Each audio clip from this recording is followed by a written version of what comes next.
Income tax direct tax होता है, तो हम लोग डायरेक्टली गवर्नमेंट के पास वो इनकम टैक्स पे करता है इनकम के अगेंस्ट में, एंड वो इनकम टैक्स पे करने के बाद जो रिमेनिंग इनकम बचता है that is post tax income. वो पोस्ट टैक्स इनकम हम सब लोगों के लिए इंजॉयबल इनकम बनता है। वो इंजॉयबल इनकम को हम लोग इंजॉय करते हैं गुड्स और सर्विसेज वगैरह को कंज्यूम करते हुए। तो जैसे हम लोग गुड्स और सर्विसेज वगैरह को कंज्यूम करने के लिए जाते हैं तो हम लोग को जीएसटी पे करना पड़ता है, बट जीएसटी हम लोग डायरेक्टली इनकम टैक्स जैसा डायरेक्टली गवर्नमेंट के पास पे नहीं करता है। हम लोग क्या करते हैं, हम लोग उस सप्लायर को, जो सप्लायर से हम लोग परचेज करता है, उस सप्लायर को हम लोग पे कर देते हैं। सप्लायर वो सेलिंग प्राइस के अंदर जीएसटी को जोड़ के हम सब लोगों से कलेक्ट कर लेते और वो सेलिंग प्राइस में से जीएसटी गवर्नमेंट के पास पे कर देते। इस तरीका से पूरा सिस्टम ऑपरेट करता है। हाँ, ये बात ऑब्वियस है कि एंजॉयबल इनकम को पूरा हम लोग एंजॉय नहीं कर लेते, हम लोग सेविंग्स भी करते हैं, इन्वेस्टमेंट भी करता है, ये सब भी वो एक्टिविटीज भी चलता रहता है। क्लियर हो गया यहाँ तक? तो चाहे डायरेक्ट टैक्सेशन चाहे इनडायरेक्ट टैक्सेशन, दोनों टैक्सेशन एक फाइनेंशियल चार्ज है, जो फाइनेंशियल चार्ज को गवर्नमेंट कंपल्सरली इंपोज करता है। देखो, जब बता रहे गवर्नमेंट कंपल्सरली इंपोज करता है, गवर्नमेंट अपना इच्छा के अनुसार कुछ भी कर सकता है क्या? कंपल्सरली इंपोज करते हैं, बता रहे हैं ना, तो कुछ भी कर सकता है गवर्नमेंट अपना इच्छा के अनुसार? ऐसा तो नहीं होना चाहिए। गवर्नमेंट हमेशा कंट्री का गवर्निंग डॉक्यूमेंट के अनुसार कंट्री को गवर्न करता है। अपना इच्छा के अनुसार गवर्नमेंट कंट्री को गवर्न नहीं कर सकता है। गवर्नमेंट हमेशा कंट्री का गवर्निंग डॉक्यूमेंट के अनुसार कंट्री को गवर्न करता है। हर एक कंट्री का अपना अपना गवर्निंग डॉक्यूमेंट होता है। वो गवर्निंग डॉक्यूमेंट के अनुसार वो कंट्री का गवर्नमेंट वो कंट्री को गवर्न करता है। नाउ इंडिया में गवर्निंग डॉक्यूमेंट का नाम होता है constitution of India. Constitution of India के अकॉर्डिंग्स में इंडिया में गवर्नमेंट इंडिया को गवर्न कर रहे हैं। कॉन्स्टिट्यूशन ऑफ इंडिया को क्रिएट कौन किया था? देखो, इंडिया इंडिपेंडेंस होने के पहले इंडिया में जितना सारा प्रोविंस एग्जिस्ट करते थे, वो सब प्रोविंस का पीपल ने अपना प्रोविंस को रिप्रेजेंट करने के लिए एक मेंबर को सिलेक्ट किया था। तो एक एक प्रोविंस का एक एक मेंबर, ऐसे सारा मेंबर्स मिला के एक कॉन्स्टिट्यूएंट असेंबली तैयार हुआ था। वो constituent assembly constitution of India को क्रिएट किया था। क्लियर? मतलब ultimately people of India constitution of India को क्रिएट किया था। देखो, कॉन्स्टिट्यूशन ऑफ इंडिया क्रिएट हुआ था by constituent assembly on 26th November 1949, but on 26th November 1949 constitution of India effect में नहीं आया था। कॉन्स्टिट्यूशन ऑफ इंडिया क्रिएट तो जरूर हुआ था on 26th November 1949 by constituent assembly, but उस दिन वो इफेक्ट में नहीं आया था। तो इफेक्ट में कब आया था? इफेक्ट में आया था नेक्स्ट ईयर में on 26th January 1950। तो 26th जनवरी 1950 जैसे कॉन्स्टिट्यूशन ऑफ इंडिया इफेक्ट में आया, इंडिया का स्टेटस बन गया रिपब्लिक ऑफ इंडिया। तो 15 अगस्त 1947 इंडिया इंडिपेंडेंट हुआ। 15 अगस्त 1947 से 25 जनवरी 1950 उस पीरियड में इंडिया का स्टेटस क्या था? अगर 26 जनवरी 1950 से इंडिया का स्टेटस बना रिपब्लिक ऑफ इंडिया, तो 15 अगस्त 1947 से 25 जनवरी 1950 उस पीरियड में इंडिया का स्टेटस क्या था? उस पीरियड में इंडिया का स्टेटस था dominion of India. India independent तो बन गया था, फिर भी वो डोमिनियन ऑफ इंडिया था। किसका डोमिनियन? ब्रिटिश का डोमिनियन। क्लियर?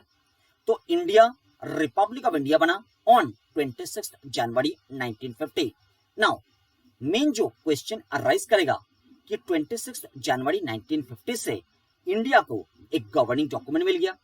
वो गवर्निंग डॉक्यूमेंट के अनुसार इंडिया गवर्न हो रहे, बट उसके पहले 15 अगस्त 1947 टू 25 जनवरी 1950 उस टाइम में भी तो इंडिया को इंडियन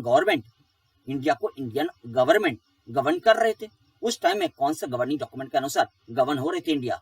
उस टाइम में इंडिया गवर्न हो रहे थे ब्रिटिश का बना हुआ एक लॉ का हिसाब से। वो लॉ का नाम था government of India act 1935। Government of India act 1935 के अनुसार इंडिया गवर्न हो रहे थे from 15 August 1947 to 25 January 1950। Clear? देखो, कॉन्स्टिट्यूशन ऑफ इंडिया इफेक्ट में आने में वो जो प्रीवियस गवर्निंग डॉक्यूमेंट था उसको डिलीट कर दिया। वो जो previous governing document government of India act 1935 उसको कॉन्स्टिट्यूशन ऑफ इंडिया ने डिलीट कर दिया। क्लियर?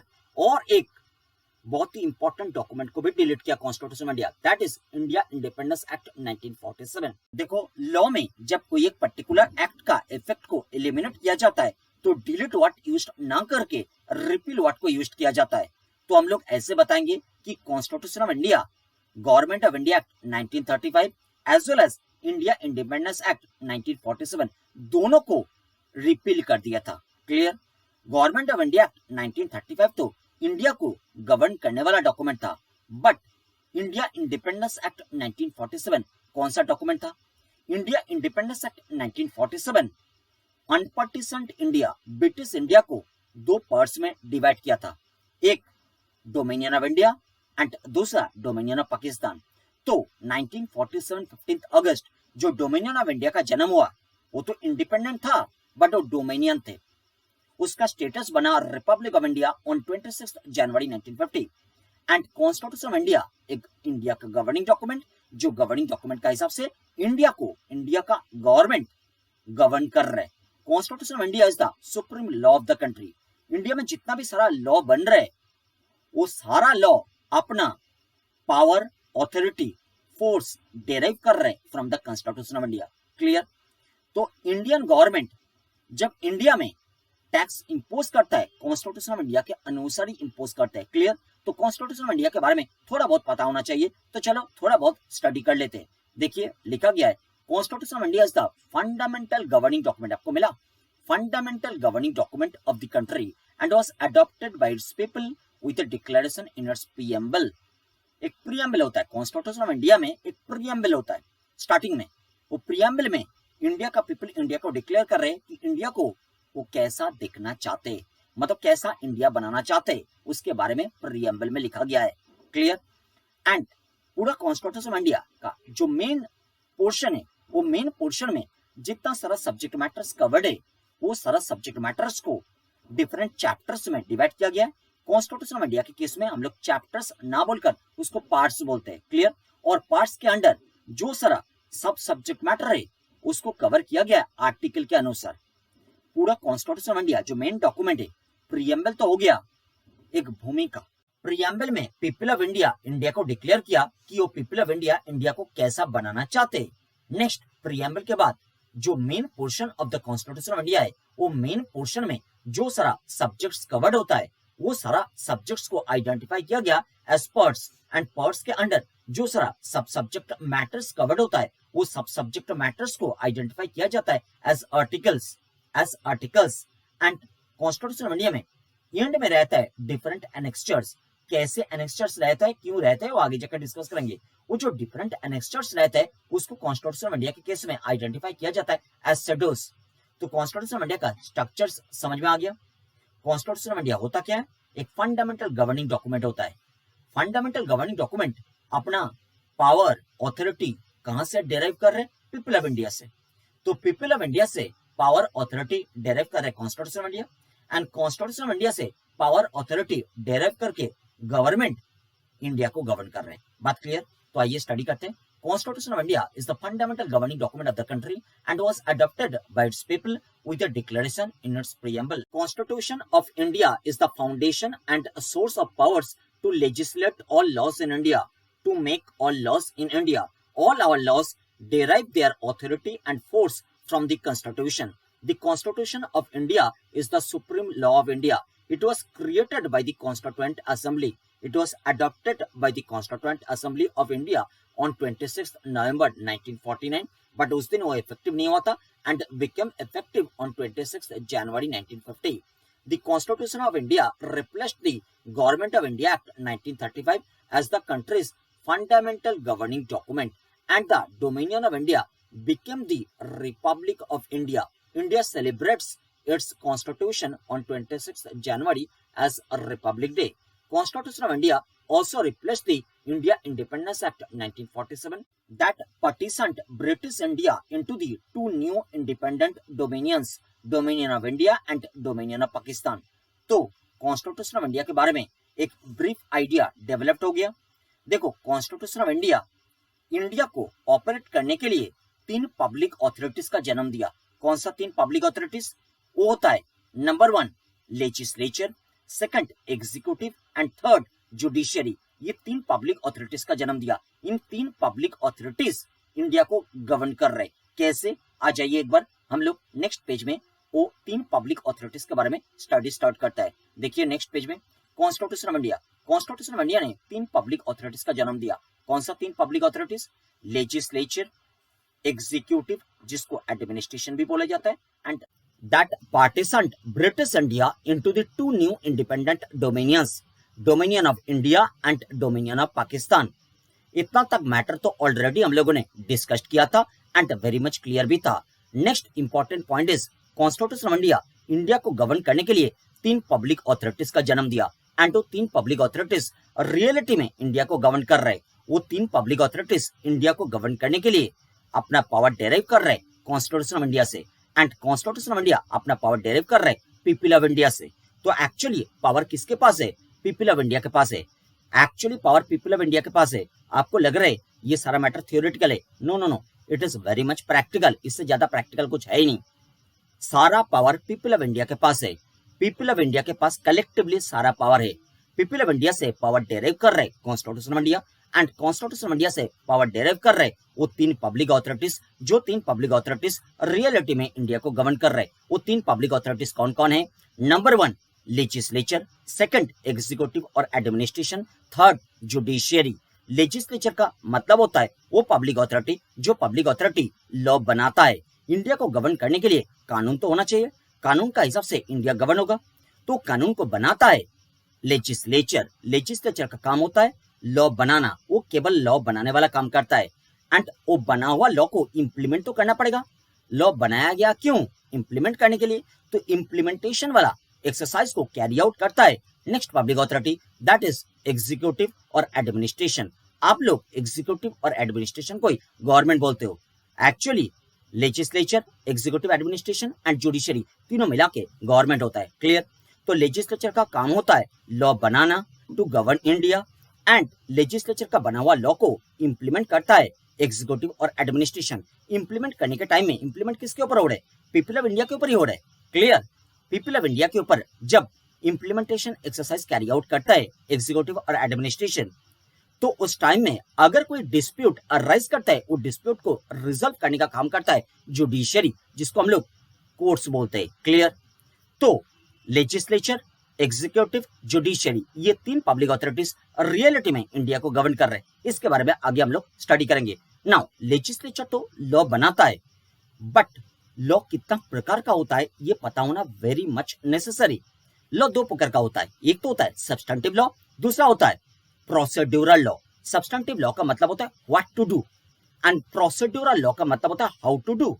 जैसे अगर लेजिस्लेचर को फील होता है कि कोई एक पर्टिकुलर एक्शन इंडिया के लिए रॉन्ग है एंड इसको ऑफेंस डिक्लेयर करना चाहिए, तो at first legislature substantive law बनाता है. सब्सटेंटिव लॉ में लिखते हैं कि दिस पर्टिकुलर एक्शन इंडिया में ऑफेंस कंसिडर हो गया है एंड दिस पर्टिकुलर काम करने वाला इंसान को सजा प्रोवाइड किया जाएगा. क्या सजा प्रोवाइड किया जाएगा उसके बारे में भी लेजिस्लेचर सब्सटेंटिव लॉ में लिखते हैं. क्या सजा प्रोवाइड किया जाएगा मतलब जो पर्सन वो ऑफेंस को कमिट करेगा वो पर्सन को फाइन किया जाएगा कि उसको जेल दिया जाएगा. तो जेल दिया जाएगा तो कितना साल का जेल दिया जाएगा? 2 साल, 5 साल, 7 साल, कितना साल का जेल दिया जाएगा? इसके बारे में लिखते हैं सब्सटेंटिव लॉ में लेजिस्लेचर. लेजिस्लेचर का काम खत्म हो जाता है. अभी वो जो सजा के बारे में लेजिस्लेचर बात किया सब्सटेंटिव लॉ में, वो सजा को इंप्लीमेंट कैसे किया जाएगा, प्रोसीड्यूर क्या होगा, प्रक्रिया क्या होगा, उसके बारे में बात करते हैं प्रोसीड्यूरल लॉ. मतलब legislature that is law maker substantive law में पनिशमेंट रिगार्डिंग जो भी प्रावधान डालता है वो प्रावधान को लेजिस्लेचर ने तो कभी भी इंप्लीमेंट करने वाला काम करता नहीं है, क्योंकि लॉ को इंप्लीमेंट करने वाला काम लेजिस्लेचर का होता ही नहीं है. लेजिस्लेचर का काम होता है ओनली टू मेक लॉस. तो लेजिस्लेचर ने सब्सटेंटिव लॉ बनाया. सब्सटेंटिव लॉ बना के लेजिस्लेचर ने बता दिया कि कोई एक पर्टिकुलर एक्शन को इंडिया में ऑफेंस डिक्लेयर किया जा रहा है एंड कोई एक पर्टिकुलर इंसान अगर वो ऑफेंस को कमिट करेगा तो पर्सन को 7 साल का जेल प्रोवाइड किया जाएगा. तो लेजिस्लेचर ने सब्सटेंटिव लॉ में कोई एक पर्टिकुलर ऑफेंस रिगार्डिंग 7 साल जेल प्रोवाइड करने का जो प्रावधान डाला, अगर कोई एक पर्टिकुलर इंसान के अगेंस्ट में ग्रीवेंस आता है कि वो पर्टिकुलर इंसान ने वो ऑफेंस कमिट किया जो ऑफेंस रिगार्डिंग 7 साल का जेल का प्रावधान लेजिस्लेचर ने सब्सटेंटिव लॉ में डाला, तो वो पर्सन को 7 साल का जेल कौन सुनाएंगे? वो तो जुडिशरी सुनाएंगे ना. जुडिशरी वो पर्सन को सुनेंगे, पर्सन का सारा फैक्ट्स को जज करेंगे, फिर लॉ को इंटरप्रेट करेंगे एंड वो पर्सन का अगेंस्ट में 7 साल का जेल का सजा सुना सकता है, फिर उसका जेल होगा. तो एट फर्स्ट तो वो पर्सन को जुडिशरी के सामने हाजिर करना पड़ेगा. जुडिशियल के सामने उसको प्रोड्यूस करना पड़ेगा, फिर जेल का सजा अगर जुडिशियरी सुनाएंगे तो उसको जेल भी प्रोवाइड करना पड़ेगा। तो देखो, लॉ मेकर ने जो 7 साल का जेल के बारे में प्रावधान डाला, वो जेल का प्रावधान को इंप्लीमेंट करने के लिए एक प्रोसेस तो फॉलो होना चाहिए। वो प्रोसेस रिगार्डिंग प्रोसीड्यूरल लॉ बनता है, बट लेजिस्लेचर प्रोसीड्यूरल लॉ बनाता नहीं है। लेजिस्लेचर प्रोसीड्यूरल लॉ बनाने वाला काम एग्जीक्यूटिव और एडमिनिस्ट्रेशन को दे देते हैं। मतलब जिसका काम होता है लॉ को इंप्लीमेंट करना, वो एग्जीक्यूटिव और एडमिनिस्ट्रेशन सब्सटेंटिव लॉ का पर्पस को कैरी आउट करने के लिए प्रोसीड्यूरल लॉ बनाता है। एंड प्रोसीड्यूरल लॉ को हम लोग रूल का नाम पे जानते हैं, सब्सटेंटिव लॉ को हम लोग एक्ट के नाम पे जानते हैं। सब्सटेंटिव लॉ होता है एक्ट, इनकम टैक्स एक्ट, बात समझ में आ रहा है, goods and services tax act. तो एक्ट के नाम पे जानते हैं सब्सटेंटिव लॉ को, एंड प्रोसीड्यूरल लॉ को हम लोग जानते हैं रूल के नाम पे, जैसे इनकम टैक्स रूल्स ऐसे होता है, क्लियर। एंड वो rule regarding notification, circular, order वगैरह भी वो एग्जीक्यूटिव और एडमिनिस्ट्रेशन इशू करता है। तो क्या बात बताया जा रहा था, सब्सटेंटिव लॉ को बनाता है, सब्सटेंटिव लॉ को बनाता है लेजिस्लेचर, प्रोसीड्यूरल लॉ बनाने वाला काम लेजिस्लेचर डेलीगेट कर देते हैं एग्जीक्यूटिव और एडमिनिस्ट्रेशन को। एग्जीक्यूटिव और एडमिनिस्ट्रेशन प्रोसीड्यूरल लॉ को बनाता है। एग्जीक्यूटिव और एडमिनिस्ट्रेशन का काम होता है सब्सटेंटिव लॉ को इंप्लीमेंट करना। तो इंप्लीमेंट करने के लिए, मतलब सब्सटेंटिव लॉ का पर्पस को कैरी आउट करने के लिए प्रोसेस होना चाहिए। तो सब्सटेंटिव लॉ का पर्पस को कैरी आउट करने के लिए एग्जीक्यूटिव और एडमिनिस्ट्रेशन प्रोसीड्यूरल लॉ को बनाता है, and procedural law regarding notification, circular, order वगैरह भी वो एग्जीक्यूटिव और एडमिनिस्ट्रेशन इशू करता है, क्लियर।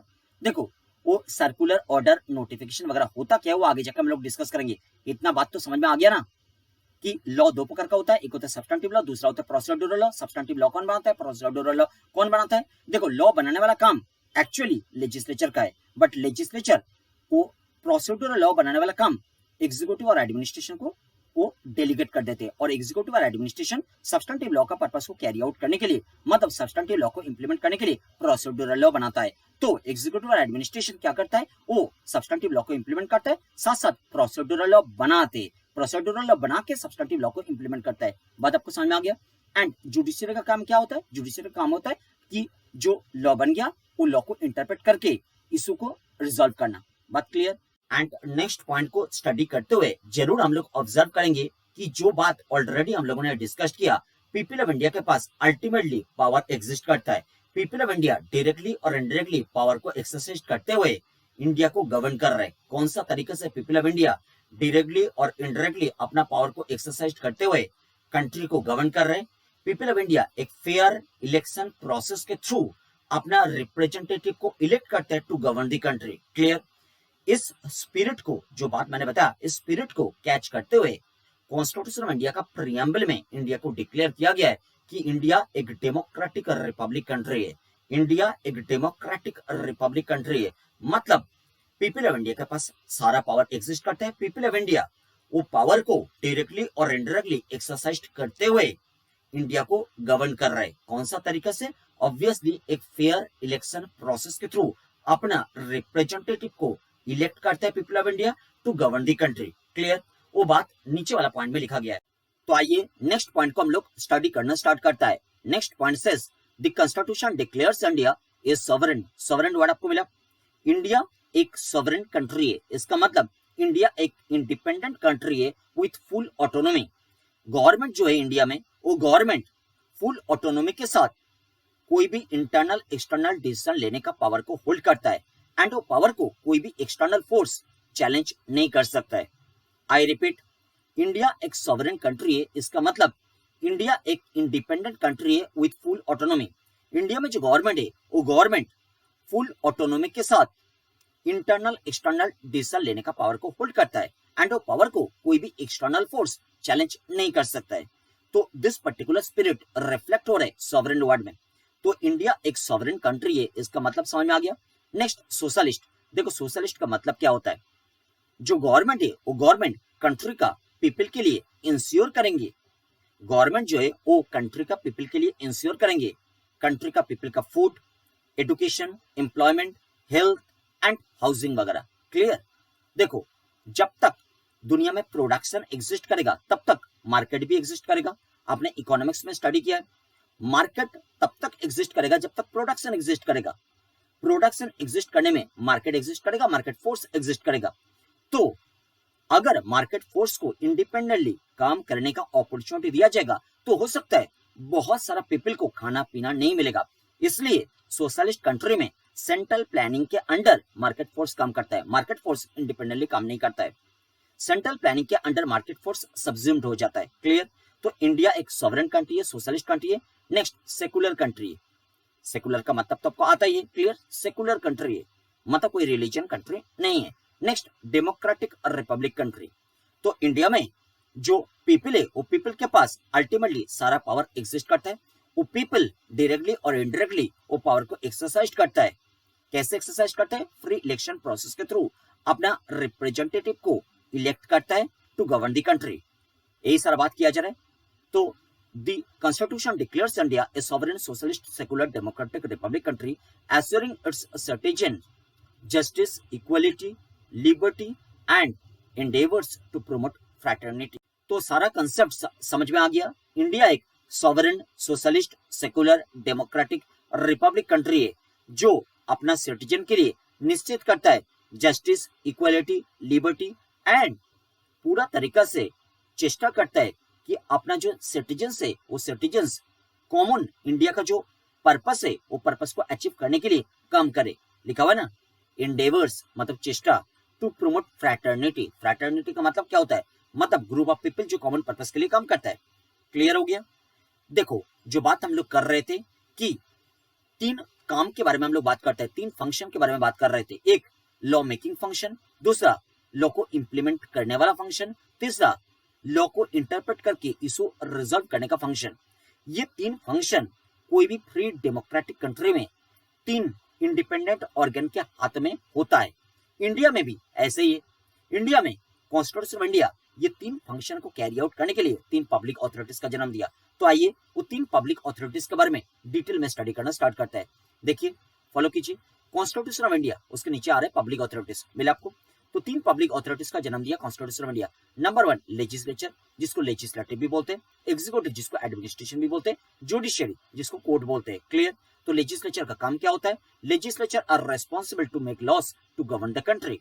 कंट्री को गवर्न करने के लिए लॉ बनाने वाला काम करता है लेजिस्लेचर। नेक्स्ट एग्जीक्यूटिव और एडमिनिस्ट्रेशन क्या काम करता है? लिखा गया है executives are responsible to implement the laws made by the legislature.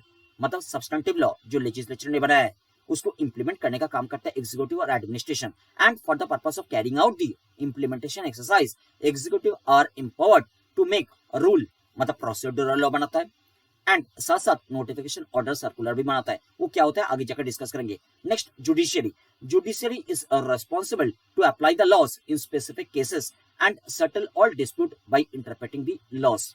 देखो जो कॉन्स्टिट्यूशन ऑफ इंडिया है, कॉन्स्टिट्यूशन ऑफ इंडिया इंडिया का स्ट्रक्चर तैयार किया फेडरल। फेडरल का मतलब होता है डुअल स्ट्रक्चर। तो कॉन्स्टिट्यूशन ऑफ इंडिया वो जो तीन पब्लिक अथॉरिटीज का जन्म दिया, that is legislature, executive and judiciary. वो एक एक पब्लिक अथॉरिटी को हम लोग डुअल लेवल में एक्सपीरियंस करेंगे। एट फर्स्ट हम लोग एक्सपीरियंस करेंगे नेशनल लेवल में, सेंट्रल लेवल में, यूनियन लेवल में एंड नेक्स्ट हम लोग एक्सपीरियंस करेंगे रीजनल लेवल में। कॉन्स्टिट्यूशन ऑफ इंडिया का रेस्पेक्ट में रीजनल लेवल का मतलब हम लोग कंसिडर करेंगे स्टेट। तो अगर एट फर्स्ट हम लोग first public authority that is legislature, law बनाने वाला अथॉरिटी, उसको लेकर बात करेंगे। लॉ बनाने वाला अथॉरिटी को एट फर्स्ट हम लोग एक्सपीरियंस करेंगे नेशनल लेवल में, सेंट्रल लेवल में, यूनियन लेवल में। उसको हम लोग बोलेंगे यूनियन लेजिस्लेचर और सेंट्रल लेजिस्लेचर। वो पूरा कंट्री के लिए लॉ बनाएंगे। एंड नेक्स्ट हम लोग same public authority that is legislature को एक्सपीरियंस करेंगे स्टेट लेवल में। हर एक स्टेट में हम लोग देखेंगे स्टेट लेजिस्लेचर होता है। वो जो पर्टिकुलर स्टेट का लेजिस्लेचर है वो पर्टिकुलर स्टेट के लिए लॉ बनाता है।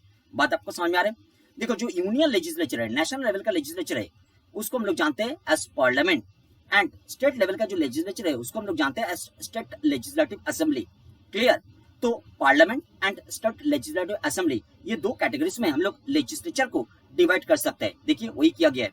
लेजिस्लेचर को दो पार्ट्स में डिवाइड किया गया है, मतलब दो कैटेगरीज में डिवाइड किया गया है। Number 1 union legislature that is parliament and second state legislature that is state legislative assembly. देखो पार्लियामेंट जो होता है ना उसका दो हाउसेस होता है। नंबर 1 जो अपर हाउस होता है वो होता है राज्यसभा एंड नेक्स्ट जो लोअर हाउस होता है उसको बोला जाता है लोकसभा। राज्यसभा को इंग्लिश में बोला जाता है council of states and Lok Sabha को इंग्लिश में बोला जाता है हाउस ऑफ पीपल। क्लियर? तो पार्लियामेंट का दो हाउसेस हो गया। अच्छा, स्टेट लेजिस्लेटिव असेंबली में भी ऐसा दो हाउसेस एग्जिस्ट करता है क्या? देखो, ज्यादा से ज्यादा केसेस में आप देखोगे एक ही हाउस एग्जिस्ट करता है, वो होता है स्टेट लेजिस्लेटिव असेंबली, जिसको हम लोग बोलते हैं Vidhan Sabha. State legislative assembly Vidhan Sabha. But कुछ स्टेट्स में देखोगे कि अपर हाउस लोअर हाउस दोनों एग्जिस्ट करता है। तो ऐसे जो स्टेट्स है, वो स्टेट्स में जो विधानसभा है, वो विधानसभा को लोअर हाउस बोला जाता है, एंड जो विधान परिषद है, स्टेट लेजिस्लेटिव काउंसिल, उसको अपर हाउस बोला जाता है। देखिए, आपको एक बात अंडरस्टैंड एंड याद रखना पड़ेगा कि पार्लियामेंट ऑफ इंडिया जो होता है, वो तो यूनियन लेजिस्लेचर है, सेंट्रल लेजिस्लेचर है, उसके पास पूरा पावर होता है पूरा कंट्री के लिए लॉ बनाने का। तो पार्लियामेंट ऑफ इंडिया जो लॉ को बनाता है, उसका मतलब होता है कि पार्लियामेंट ऑफ इंडिया का दोनों हाउसेस से वो ड्राफ्ट प्रपोजल पास होता है, एंड देन वो प्रेसिडेंट ऑफ इंडिया के पास जाता है, प्रेसिडेंट ऑफ इंडिया उसको साइन करता है, देन वो एक्ट बनता है। बात समझ में आ रहा है? एंड स्टेट लेजिस्लेचर के केस में भी सेम है। स्टेट लेजिस्लेचर तो एक पर्टिकुलर स्टेट के लिए लॉ बना सकते हैं। तो स्टेट लेजिस्लेचर अगर लॉ बना रहे हैं, इसका मतलब क्या है? स्टेट लेजिस्लेचर का अगर दोनों हाउसेस है तो दोनों हाउसेस से, अगर एक पर्टिकुलर हाउस है तो पर्टिकुलर हाउस से ड्राफ्ट प्रपोजल पास होता है, देन वो गवर्नर ऑफ द स्टेट के पास जाता है, गवर्नर ऑफ द स्टेट उसको साइन करता है, एंड साइन करने के बाद वो एक्ट में कन्वर्ट होता है। क्लियर? वो जो ड्राफ्ट प्रपोजल, चाहे पार्लियामेंट ऑफ इंडिया के केस बोलो, चाहे स्टेट लेजिस्लेचर के केस में बोलो, वो जो ड्राफ्ट प्रपोजल होता है, वो ड्राफ्ट प्रपोजल को बिल के नाम पे जाना जाता है। नाउ, एक मैटर को लेकर आपके माइंड में क्वेश्चन अराइज करना चाहिए कि कौन सा सब्जेक्ट मैटर के ऊपर कौन सा लेजिस्लेचर लॉ बना सकता है, इसको लेकर क्लियर कट कुछ गाइडलाइन है क्या? क्योंकि ऐसा गाइडलाइन नहीं रहेगा तो एक का बना हुआ लॉ दूसरे का बना हुआ लॉ के साथ कॉन्ट्राडिक्ट करेगा। अगर सेम सब्जेक्ट मैटर के ऊपर दोनों लेजिस्लेचर लॉ बनाएंगे तो कॉन्ट्राडिक्शन अराइज तो करेगा। तो कौन सा सब्जेक्ट मैटर के ऊपर कौन सा लेजिस्लेचर लॉ बनाएंगे, इसको लेकर कोई क्लियर कट गाइडलाइन है क्या? यस है। अगर आप article number 246 of the constitution of India को स्टडी करोगे, इंपॉर्टेंट आर्टिकल नंबर याद रखना पड़ेगा, article number 246 of the constitution of India, वो बात करता है कि लेजिस्लेटिव पावर्स का डिस्ट्रीब्यूशन के बारे में। मतलब कौन सा लेजिस्लेचर कौन सा सब्जेक्ट मैटर के ऊपर लॉ बनाएंगे उसके बारे में बात करता है आर्टिकल नंबर 246। आर्टिकल नंबर 246 अगर स्टडी करोगे, वो आपको रेफर करेगा शेड्यूल नंबर 7 में जाने के लिए। Schedule number 7 constitution of India का एक एनेक्स्टर है, एनेक्स्टर नंबर 7, उसको शेड्यूल 7 बोला जाता है। वो शेड्यूल 7 में आपको 3 लिस्ट मिलेगा। एक होता है यूनियन लिस्ट, दूसरा होता है स्टेट लिस्ट, तीसरा होता है कॉन्करेंट लिस्ट। यूनियन लिस्ट का मतलब होता है यूनियन लिस्ट में जो सारा सब्जेक्ट मैटर कवर्ड है, वो सारा सब्जेक्ट मैटर्स को लेकर लॉ बनाने का exclusive power parliament of India के पास है। एंड स्टेट लिस्ट में जो सारा सब्जेक्ट मैटर्स कवर्ड है, वो सारा सब्जेक्ट मैटर्स को लेकर लॉ बनाने का एक्सक्लूसिव पावर हर एक स्टेट लेजिस्लेचर के पास होता है। एंड जो कॉन्करेंट लिस्ट होता है, कॉन्करेंट लिस्ट में जो सारा सब्जेक्ट मैटर्स कवर्ड होता है, वो सारा सब्जेक्ट मैटर्स को लेकर लॉ बनाने का simultaneous power parliament of India and state legislature, मतलब स्टेट लेजिस्लेटिव असेंबली, दोनों के पास होता है। अब बोलोगे फिर तो कॉन्ट्राडिक्शन हो जाएगा ना। देखो, इसमें और एक आर्टिकल पिक्चर में आता है, वो होता है आर्टिकल नंबर 254। आर्टिकल नंबर 254 बताता है कि कॉन्करेंट लिस्ट में जो सारा सब्जेक्ट मैटर्स कवर्ड होता है, वो सब्जेक्ट मैटर में कोई भी एक सब्जेक्ट मैटर को लेकर अगर दोनों लेजिस्लेचर ने लॉ बना दिया और कॉन्ट्राडिक्शन भी अराइज किया, तो स्टेट लेजिस्लेचर का लॉ जितना एक्सटेंट तक कॉन्ट्राडिक्ट करेगा, उतना एक्सटेंट तक स्टेट लेजिस्लेचर का लॉ इनवैलिड हो जाएगा। पूरा लॉ इनवैलिड नहीं होगा। स्टेट लेजिस्लेचर का बना हुआ लॉ, कॉन्करेंट लिस्ट का सब्जेक्ट मैटर से बना हुआ लॉ अगर यूनियन लेजिस्लेचर का बना हुआ लॉ के साथ कॉन्ट्राडिक्ट करेगा, तो जितना एक्सटेंट तक कॉन्ट्राडिक्ट करेगा, उतना एक्सटेंट तक स्टेट लेजिस्लेचर का बना हुआ लॉ इनवैलिड हो जाएगा। मतलब central legislature that is parliament of India का बना हुआ लॉ प्रिवेल करेगा अगर कॉन्करेंट लिस्ट का सब्जेक्ट मैटर को लेकर दोनों लेजिस्लेचर लॉ बनाएंगे एंड कॉन्ट्राडिक्शन अराइज करेगा। तो बात समझ में आ गया। And next question obviously arise करेगा कि हम लोग जो 3 लिस्ट के बारे में बात कर रहे हैं, union list that is list 1, state list that is list 2 and concurrent list that is list 3, वो 3 लिस्ट का डिवीजन का बेसिस क्या है? देखो, यूनियन लिस्ट में वो सारा सब्जेक्ट मैटर्स को कवर किया गया है जो नेशनल लेवल का इंपॉर्टेंस होल्ड करता है, उसको लेकर लॉ बनाने का एक्सक्लूसिव पावर दिया गया है पार्लियामेंट ऑफ इंडिया को। यूनियन लिस्ट में वो सारा सब्जेक्ट मैटर्स कवर्ड होता है जो सारा सब्जेक्ट मैटर्स नेशनल लेवल का इंपॉर्टेंस होल्ड करता है, जैसे defence of India, foreign affairs of India, diplomatic matters, atomic energy, फिर naval, air force, military and other armed forces of India. ये सारा नेशनल लेवल का इंपॉर्टेंस होल्ड करने वाला सब्जेक्ट मैटर्स है। तो ये मैंने उदाहरण दिया आपको। नेक्स्ट, स्टेट लिस्ट में वो सारा सब्जेक्ट मैटर्स कवर्ड होता है जो सारा subject matters basically regional level का इंपॉर्टेंस होल्ड करता है, रीजनल लेवल का इंपॉर्टेंस होल्ड करता है। जैसे जैसे पब्लिक ऑर्डर, पुलिस, फिर आप सोच के देखो एग्रीकल्चर, ये सारा फिशरीज, ये सारा रीजनल लेवल का इंपॉर्टेंस होल्ड करने वाला सब्जेक्ट मैटर्स, ये सारा कवर्ड होता है स्टेट लिस्ट में। कॉन्करेंट लिस्ट में वो सारा सब्जेक्ट मैटर्स कवर्ड होता है जो सारा subject matters basically regional level का इंपॉर्टेंस होल्ड करता है, बट उसको नेशनल लेवल का कंसेंसस का जरूरत होता है। होल्ड तो करता है रीजनल लेवल का इंपॉर्टेंस, बट नेशनल लेवल का कंसेंसस का एग्रीमेंट का जरूरत होता है। बात आपको समझ आ रहा है? नेशनल लेवल में सबको एग्री होने का जरूरत होता है, जैसा क्रिमिनल मैटर्स को लेकर। तो ऐसे ही सब्जेक्ट्स का डिवीजन किया गया है। क्लियर? तो यूनियन लिस्ट में जो सारा सब्जेक्ट मैटर्स कवर्ड होता है वो सारा सब्जेक्ट मैटर्स को लेकर लॉ बनाने का exclusive power parliament of India के पास होता है। स्टेट लिस्ट में जो सारा सब्जेक्ट मैटर्स कवर्ड होता है उसको लेकर लॉ बनाने का एक्सक्लूसिव पावर होता है हर एक स्टेट लेजिस्लेचर के पास। एंड कॉन्करेंट लिस्ट में जो सारा सब्जेक्ट मैटर्स कवर्ड होता है वो सारा सब्जेक्ट मैटर्स को लेकर लॉ बनाने का power simultaneously union legislature and state legislature दोनों के पास ही होता है, मतलब parliament of India as well as state legislative assembly दोनों के पास होता है। तो एक बार हम लोग आर्टिकल नंबर 246 को स्टडी करेंगे। देखो, एक बात आपको याद रखना पड़ेगा, सब्जेक्ट मैटर्स के अंदर टैक्सेशन वाला सब्जेक्ट मैटर्स भी कवर्ड होता है। क्लियर? हम लोग जो सब्जेक्ट मैटर्स को लेकर बात करेंगे ना, वो सारा सब्जेक्ट मैटर्स में टैक्सेशन वाला सब्जेक्ट मैटर्स भी कवर्ड होता है। तो कौन सा टैक्सेशन वाला सब्जेक्ट मैटर को लेकर कौन सा लेजिस्लेचर लॉ बनाएंगे वो हम आगे जाकर स्टडी करेंगे। एट फर्स्ट हम लोग आर्टिकल नंबर 246 को स्टडी करेंगे। तो आप लोग आ जाइए, प्रीवियस पेज में आ जाइए, उसमें आपको आर्टिकल 246 के बारे में मिलेगा। तो आर्टिकल नंबर 246 का सब्सटेंस को स्टडी कीजिए। Article number 246 read with Schedule 7 of the Constitution of India distributes legislative powers including taxation between the Parliament of India and the state legislatures। तो डिस्ट्रीब्यूशंस के बारे में डिटेल तो लिखा गया है वो 3 लिस्ट में। क्लियर?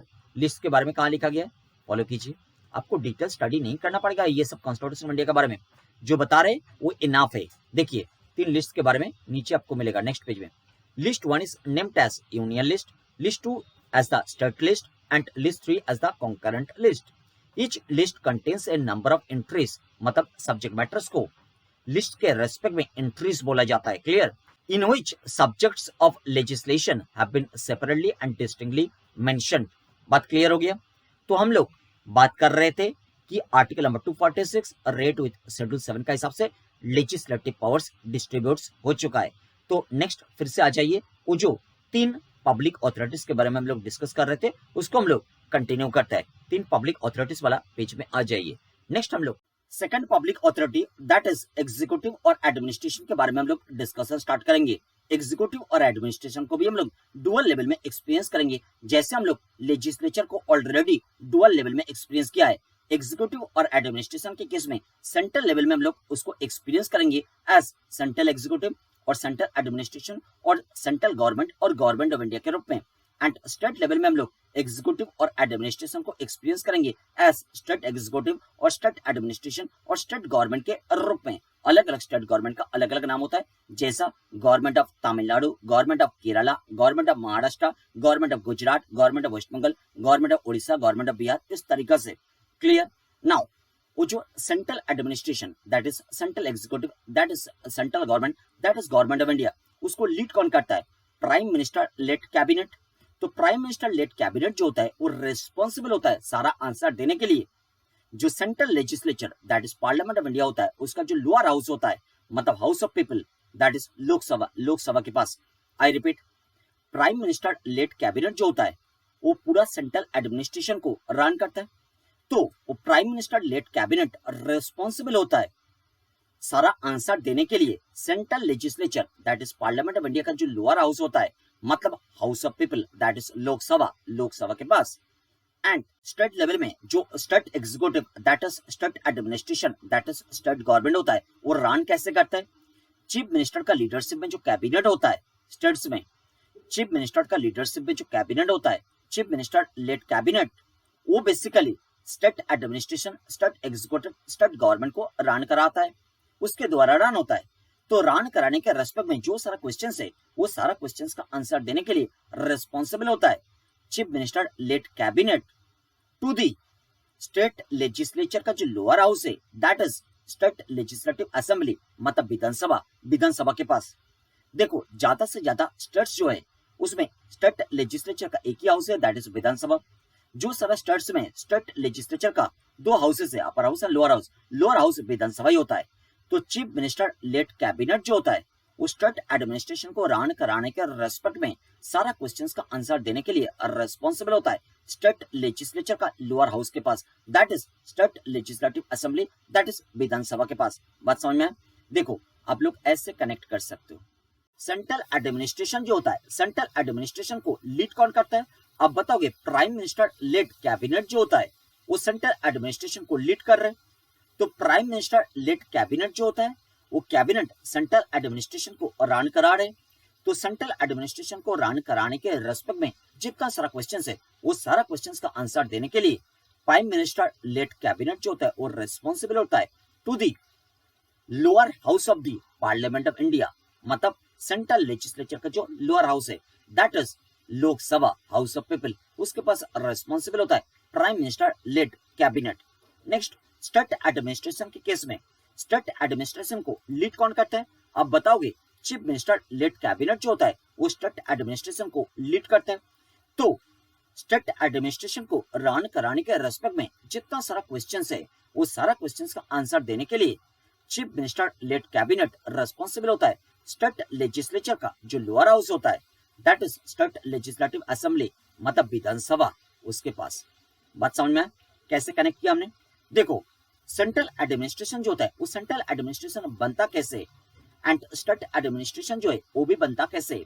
सेंट्रल एडमिनिस्ट्रेशन के केस में हम लोग बताएंगे जो जनरल इलेक्शन होता है, लोकसभा इलेक्शन होता है, वो लोकसभा इलेक्शन में अलग अलग कॉन्स्टिट्यूएंसी से अलग अलग मेंबर इलेक्ट होते हैं एंड हर एक कॉन्स्टिट्यूएंसी में डिफरेंट रजिस्टर्ड पॉलिटिकल पार्टीज अपने कैंडिडेट्स को खड़ा करता है कि हर एक पर्टिकुलर कॉन्स्टिट्यूएंसी का मेजोरिटी ऑफ वोटर्स वो पर्टिकुलर पॉलिटिकल पार्टी का कैंडिडेट को as a representative of that constituency elect करे, ऐसा इंटेंशन में।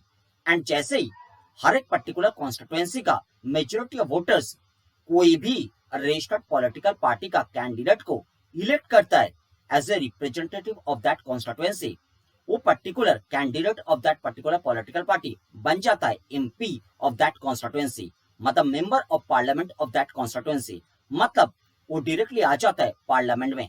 बात आपको समझ में आ रहा है? वो पार्लियामेंट में आ जाता है, पार्लियामेंट का वो लोअर हाउस में आता है। जो लोकसभा इलेक्शन में एमपी होता है वो एमपी पार्लियामेंट का लोकसभा में आता है। क्लियर? नाउ ऐसे ही जनरल इलेक्शन में पूरा देश में जो पॉलिटिकल पार्टी का ज्यादा एमपीस बनता है वो पॉलिटिकल पार्टी रूलिंग पार्टी बन जाता है एंड वो सेंट्रल एडमिनिस्ट्रेशन में प्राइम मिनिस्टर लेड कैबिनेट को तैयार करता है एंड रूलिंग पार्टी का जितना सारा एमपीस जनरल इलेक्शन के थ्रू इलेक्ट हुआ है वो सारा एमपीस में से एक पर्टिकुलर एमपी को सिलेक्ट किया जाता है एज प्राइम मिनिस्टर। कौन सिलेक्ट करता है? वो रूलिंग पॉलिटिकल पार्टी सिलेक्ट करता है।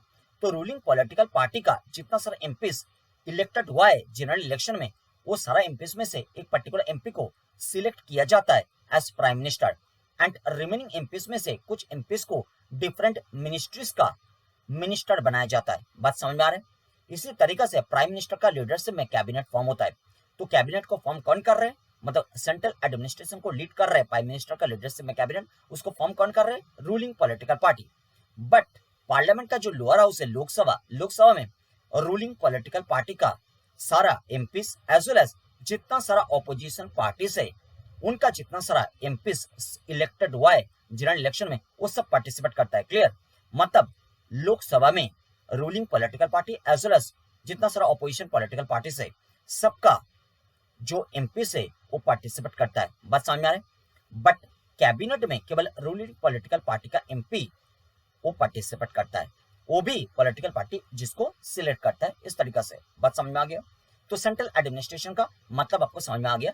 नेक्स्ट स्टेट एडमिनिस्ट्रेशन के केस में हर एक स्टेट में जो स्टेट असेंबली इलेक्शन होता है वो स्टेट असेंबली इलेक्शन में हर एक स्टेट में डिफरेंट जो स्टेट असेंबली कॉन्स्टिट्यूएंसीज होता है वो हर एक असेंबली कॉन्स्टिट्यूएंसी में डिफरेंट रजिस्टर्ड पॉलिटिकल पार्टीज अपने कैंडिडेट्स को खड़ा करता है कि हर एक कॉन्स्टिट्यूएंसी का मेजॉरिटी ऑफ वोटर्स इलेक्ट करे वो पर्टिकुलर पॉलिटिकल पार्टी का कैंडिडेट को as a representative of that assembly constituency, ऐसा इंटेंशन में। एंड जैसे ही वो हर एक असेंबली कॉन्स्टिट्यूएंसी का मेजोरिटी ऑफ वोटर्स कोई भी रजिस्टर्ड पॉलिटिकल पार्टी का कैंडिडेट को इलेक्ट करता है as a representative of that assembly constituency.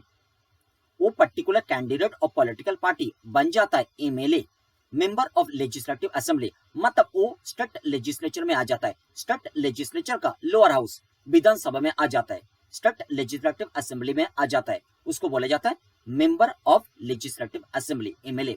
Clear? And जो पर्टिकुलर पॉलिटिकल पार्टी का ज्यादा एमएलए इलेक्ट हुआ है असेंबली इलेक्शन में एक पर्टिकुलर स्टेट्स में, वो पर्टिकुलर पॉलिटिकल पार्टी बन जाता है वो पर्टिकुलर स्टेट के रेस्पेक्ट में रूलिंग पॉलिटिकल पार्टी।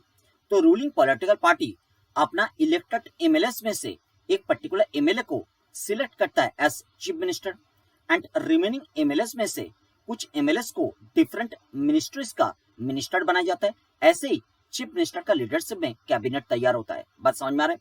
बट वो जो स्टेट लेजिस्लेचर का जो लोअर हाउस है that is state legislative assembly, that is Vidhan Sabha, वो विधानसभा में तो ruling political party as well as different opposition political parties सारा का एमएलए रहता है। तो एक इंपॉर्टेंट पॉइंट तो डेफिनेटली आपने अंडरस्टैंड कर पाया डिफरेंट एनालिसिस से, that is parliament of India जो होता है, पार्लियामेंट ऑफ इंडिया का जो लोअर हाउस होता है, हाउस ऑफ पीपल मतलब लोकसभा, एक पर्टिकुलर टाइम फ्रेम में इंडिया का जो रूलिंग पॉलिटिकल पार्टी है उसका एमपीस जैसा लोकसभा में पार्टिसिपेट करता है, उसी तरीका से वो पर्टिकुलर टाइम फ्रेम में इंडिया का जो डिफरेंट ऑपोजिशन पॉलिटिकल पार्टीज है उसका एमपीस भी पार्टिसिपेट करता है वो लोकसभा में।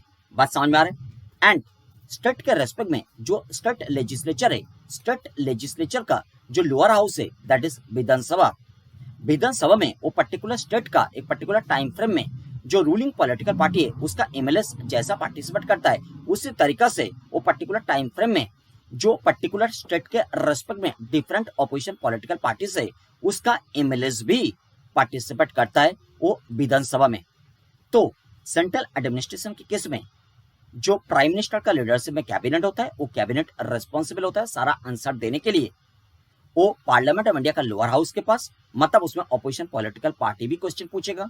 एंड स्टेट के केस में स्टेट एडमिनिस्ट्रेशन में जो चीफ मिनिस्टर का लीडरशिप में कैबिनेट होता है वो कैबिनेट स्टेट लेजिस्लेचर का लोअर हाउस दैट इज विधानसभा उसके पास रेस्पॉन्सिबल होता है सारा आंसर देने के लिए, मतलब उसमें डिफरेंट ऑपोजिशन पॉलिटिकल पार्टीज का जो एमएलए पार्टिसिपेट करेंगे वो भी क्वेश्चन पूछेंगे। बात आपको समझ में आ गया? तो सेकंड पब्लिक अथॉरिटी जो होता है दैट इज एग्जीक्यूटिव और एडमिनिस्ट्रेशन। एग्जीक्यूटिव और एडमिनिस्ट्रेशन के केस में जो सेंट्रल एडमिनिस्ट्रेशन होता है, सेंट्रल एडमिनिस्ट्रेशन का कैबिनेट कैसे फॉर्म होता है, एज वेल एज जो स्टेट एडमिनिस्ट्रेशन होता है, स्टेट एडमिनिस्ट्रेशन का भी कैबिनेट कैसे फॉर्म होता है, वो दोनों का कैबिनेट कैसे फॉर्म होता है उसके बारे में ऑलरेडी हम लोगों ने लर्न कर लिया। एंड उसके पहले जो first public authority that is legislature, legislature के केस में जो central legislature that is parliament of India होता है, पार्लियामेंट ऑफ इंडिया का दो हाउसेस होता है, एक तो होता है upper house that is Rajya Sabha and next होता है lower house that is Lok Sabha. तो lower house that is Lok Sabha कैसे फॉर्म होता है उसके बारे में ऑलरेडी हम लोगों ने लर्न कर लिया। एंड स्टेट लेजिस्लेचर के केस में जो state legislative assembly, state legislative assembly का भी दो हाउसेस पॉसिबल है, upper house that is Vidhan Parishad and lower house that is Vidhan Sabha. तो विधानसभा लोअर हाउस कैसे फॉर्म होता है उसके बारे में ऑलरेडी लर्न कर लिया। तो हम लोग को दो आइटम्स अभी भी लर्न करना बाकी है। Number one, parliament of India के केस में जो अपर हाउस होता है राज्यसभा वो कैसे फॉर्म होता है, एंड स्टेट लेजिस्लेटिव असेंबली के केस में जो अपर हाउस होता है दैट इज विधान परिषद वो कैसे फॉर्म होता है। तो दोनों लेजिस्लेचर का, central legislature as well as state legislature, दोनों का अपर हाउस कैसे फॉर्म होता है उसके बारे में हम लोग लर्न करेंगे अभी।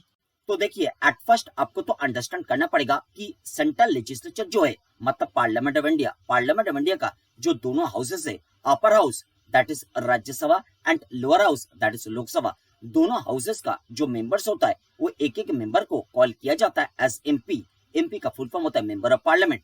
क्यों ऐसा कॉल किया जाता है, दोनों हाउसेस का मेंबर्स को एज एमपी क्यों कॉल किया जाता है, क्योंकि दोनों हाउसेस तो पार्ट्स होता है पार्लियामेंट ऑफ इंडिया का, एंड पार्लियामेंट ऑफ इंडिया का जो भी मेंबर है चाहे वो लोकसभा का मेंबर है चाहे वो राज्यसभा का मेंबर है, वो है तो पार्लियामेंट ऑफ इंडिया का मेंबर। तो इसीलिए पार्लियामेंट ऑफ इंडिया का जो भी मेंबर है उसको एज ए एमपी कॉल किया जाएगा, चाहे वो राज्यसभा का मेंबर है चाहे वो लोकसभा का मेंबर है। बात समझ में आ गया? अच्छा, जो लोकसभा का मेंबर होता है उसको तो people of India directly election process में पार्टिसिपेशन के थ्रू इलेक्ट करता है, बट जो राज्यसभा का एमपी होता है उसको कैसे इलेक्ट किया जाता है? People of India directly election process के थ्रू उसको इलेक्ट नहीं करता है, तो कैसे इलेक्टेड होता है? देखो, जो हर एक स्टेट में असेंबली इलेक्शन होता है, वो असेंबली इलेक्शन में हर एक स्टेट में जो असेंबली इलेक्शन होता है वो असेंबली इलेक्शन में वो स्टेट का पीपल पार्टिसिपेट करता है इलेक्शन प्रोसेस में एंड एमएलएस को इलेक्ट करता है। जो एमएलएस बेसिकली वो स्टेट लेजिस्लेचर का जो लोअर हाउस है विधानसभा, विधानसभा का सेटिंग एमएलएस बनता है। तो विधानसभा का जो सेटिंग एमएलएस होता है वो तो आया पीपल का डायरेक्ट इलेक्शन प्रोसेस में पार्टिसिपेशन के थ्रू। वो एमएलएस इलेक्शन प्रोसेस में पार्टिसिपेट करके वो एमएलएस इलेक्शन प्रोसेस में पार्टिसिपेट करता है। इलेक्शन प्रोसेस में पार्टिसिपेट करके पार्लियामेंट ऑफ इंडिया का जो अपर हाउस है दैट इज राज्यसभा, राज्यसभा का एमपी को इलेक्ट करता है। बात आपको समझ में आया? एंड वही विधानसभा का जो एमएलएस होता है सिटिंग एमएलएस, वो सिटिंग एमएलएस इलेक्शन प्रोसेस में पार्टिसिपेट करके वो पर्टिकुलर स्टेट लेजिस्लेचर का जो स्टेट लेजिस्लेचर का वो मेंबर है, वो स्टेट लेजिस्लेचर का जो अपर हाउस है दैट इज विधान परिषद, विधान परिषद का भी मेंबर को इलेक्ट करता है। एंड विधान परिषद का जो मेंबर है उसको भी कॉल किया जाता है एज एमएलए, जैसे विधानसभा का मेंबर को कॉल किया जाता है एज एमएलए। विधानसभा का मेंबर इलेक्टेड होता है पीपल का डायरेक्टली इलेक्शन प्रोसेस में पार्टिसिपेशन के थ्रू, बट विधान परिषद का जो एमएलए इलेक्टेड होता है वो पीपल ऑफ इंडिया का डायरेक्टली इलेक्शन प्रोसेस में पार्टिसिपेशन के थ्रू नहीं होता है।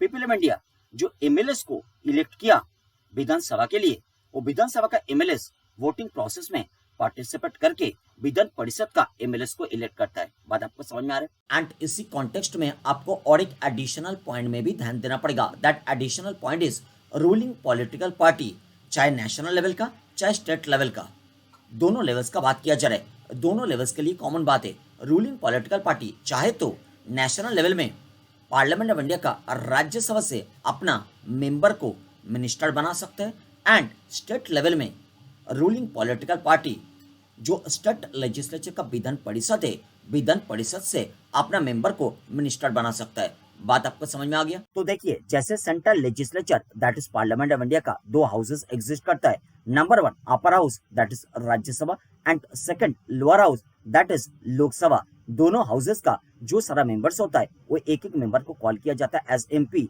क्योंकि चाहे वो राज्यसभा का मेंबर है चाहे वो लोकसभा का मेंबर है, वो है तो पार्लियामेंट ऑफ इंडिया का मेंबर, इसीलिए एक एक मेंबर को कॉल किया जाता है एज एमपी। ठीक उसी तरीका से जो स्टेट लेजिस्लेचर होता है वो स्टेट लेजिस्लेचर का भी दो हाउसेस पॉसिबल है। Upper house that is Vidhan Parishad and lower house that is Vidhan Sabha. दोनों हाउसेस का जो सारा मेंबर्स होता है वो एक एक मेंबर को कॉल किया जाता है एज एमएलए। एमएलए का फुल फॉर्म होता है मेंबर ऑफ लेजिस्लेटिव असेंबली। तो चाहे वो विधानसभा का मेंबर है चाहे वो विधान परिषद का मेंबर है, वह है तो स्टेट लेजिस्लेचर का मेंबर, तो इसीलिए एक एक मेंबर को कॉल किया जाता है as MLA, member of legislative assembly. And next जो इंपॉर्टेंट पॉइंट आपके साथ डिस्कस करेंगे दैट इज जो पार्लियामेंट ऑफ इंडिया है वो पार्लियामेंट ऑफ इंडिया कैसे कंपोस्ट होता है। देखो, जो राज्यसभा है जो लोकसभा है उसके बारे में थोड़ा बहुत डिस्कशन हम लोगों ने कर लिया है, बट जो पार्लियामेंट ऑफ इंडिया का वो पार्ट्स होता है, राज्यसभा लोकसभा हो तो पार्लियामेंट ऑफ इंडिया का पार्ट्स है। तो कैसे पार्लियामेंट ऑफ इंडिया कंपोस्ट होता है अब बताओगे? पार्लियामेंट ऑफ इंडिया बाइकेमेरियल होता है, मतलब दो हाउसेस एग्जिस्ट करता है। तो पार्लियामेंट ऑफ इंडिया कैसे कंपोस्ट होता है? Parliament of India is composed of president of India, Rajya Sabha and Lok Sabha. बात समझ में आ रहा है? प्रेसिडेंट ऑफ इंडिया भी एमपीस को नॉमिनेट करता है, मतलब जिस तरीका से एमपीस इलेक्ट होने का प्रोसेस हमने बताया उसके साथ एक एडिशनल पॉइंट आपको याद रखना पड़ेगा कि जो प्रेसिडेंट ऑफ इंडिया होता है प्रेसिडेंट ऑफ इंडिया भी नॉमिनेट करता है एमपी को। बात आपको समझ में आया? In case of Rajya Sabha as well as in case of Lok Sabha. Next जो स्टेट लेजिस्लेचर होता है, स्टेट लेजिस्लेचर कैसे कंपोस्ट होता है? देखिए, स्टेट लेजिस्लेचर जो है वो बाइकेमेरियल भी हो सकता है और यूनिकैमरल भी हो सकता है। बाइकेमेरियल का मतलब जहाँ पे दो हाउसेस एग्जिस्ट करता है और यूनिकैमरल मतलब जहाँ पे एक हाउस एग्जिस्ट करता है। अगर बाइकेमेरियल है तो हम लोग बताएंगे state legislature is composed of governor of the state, Vidhan Parishad and Vidhan Sabha. But अगर स्टेट लेजिस्लेचर यूनिकैमरल है तो हम लोग बताएंगे state legislature is composed of governor of the state and Vidhan Sabha. Clear? Vidhan Sabha Vidhan Parishad exist नहीं करता यूनिकैमरल स्टेट लेजिस्लेचर के केस में। तो बात आपको समझ में आ गया। एंड इसी कॉन्टेक्स्ट में एक इंपॉर्टेंट कॉन्सेप्ट आपको रेफर करेंगे, that is concept of union territory. Already हम लोगों ने कॉन्सेप्ट ऑफ स्टेट के बारे में आइडिया डेवलप किया, नेक्स्ट हम लोग कॉन्सेप्ट ऑफ यूनियन टेरिटरी के बारे में आइडिया डेवलप करेंगे। देखो, इंडिया एक फेडरल स्ट्रक्चर का कंट्री है। फेडरल स्ट्रक्चर का इंडिया कैसे कंपोस्ट हुआ है? फेडरल स्ट्रक्चर का इंडिया कंपोस्ट हुआ है 36 एंटिटीज से। एट प्रेजेंट इंडिया में 36 एंटिटीज है, मतलब 36 ब्रॉड एडमिनिस्ट्रेटिव डिविजन है। तो 36 ब्रॉड एडमिनिस्ट्रेटिव डिविजन का कैटेगराइजेशन कैसे है? 36 ब्रॉड एडमिनिस्ट्रेटिव डिविजन का कैटेगराइजेशन ऐसे है कि out of 36 entities 28 states and 8 union territories. तो 28 स्टेट्स एंड 8 यूनियन टेरिटरीज, मतलब 28 प्लस 8 36 एंटिटीज। तो इंडिया एक फेडरल स्ट्रक्चर का कंट्री है। फेडरल स्ट्रक्चर का इंडिया कंपोस्ट हुआ है 36 एंटिटीज से, मतलब 36 ब्रॉड एडमिनिस्ट्रेटिव डिविजन से कंपोस्ट हुआ है India. Out of 36 broad administrative division 28 तो स्टेट से एंड 8 यूनियन टेरिटरी से। देखो, स्टेट के बारे में आपने ऑलरेडी आइडिया डेवलप किया कि हर एक स्टेट का अपना अपना ओन लेजिस्लेचर होता है एंड चीफ मिनिस्टर का लीडरशिप में हर एक स्टेट का अपना अपना ओन एडमिनिस्ट्रेशन भी होता है। But in case of union territories are wholly or partly administered by the government of India. Union territories are wholly or partly administered by the government of India. Union territories का अपना legislature होता ही नहीं है। अगर अपना legislature होता ही नहीं है तो एमएलए वगैरह भी इलेक्टेड नहीं होता है। तो एमएलए वगैरह अगर इलेक्टेड नहीं होता है तो चीफ मिनिस्टर का लीडरशिप में जो एडमिनिस्ट्रेशन का प्रोविजन स्टेट के लिए एप्लीकेबल होता है वो एप्लीकेबल होता ही नहीं यूनियन टेरिटरीज के केस में। बट ये तो जनरल बात है।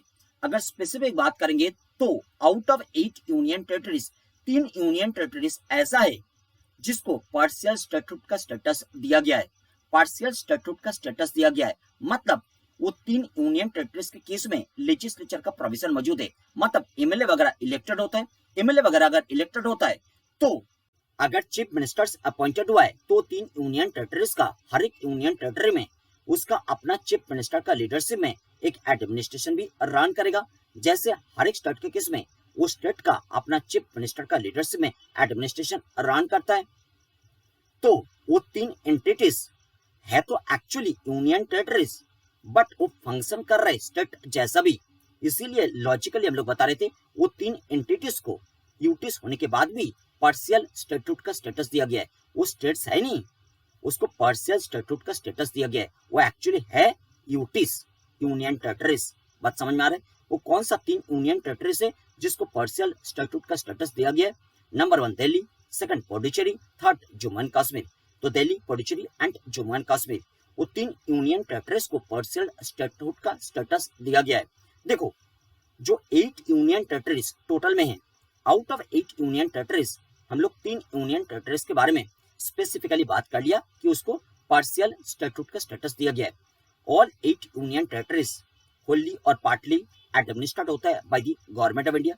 कैसे एडमिनिस्ट्रेट होता है? गवर्नमेंट ऑफ इंडिया एक लेफ्टिनेंट गवर्नर को अपॉइंट करता है।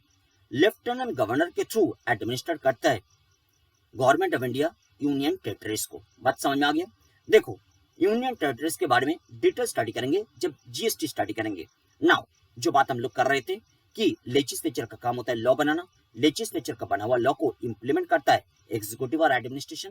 एंड लॉ को इंप्लीमेंट तो किया जाता है पीपल ऑफ इंडिया के ऊपर। तो implementing authority of the law जो है एग्जीक्यूटिव और एडमिनिस्ट्रेशन, उसके साथ अगर पीपल ऑफ इंडिया का डिस्प्यूट्स खड़ा हो जाता है रिगार्डिंग इंप्लीमेंटेशन ऑफ लॉ, तो इन दैट केस वो डिस्प्यूट्स को रिजॉल्व करता है judiciary by interpreting the laws.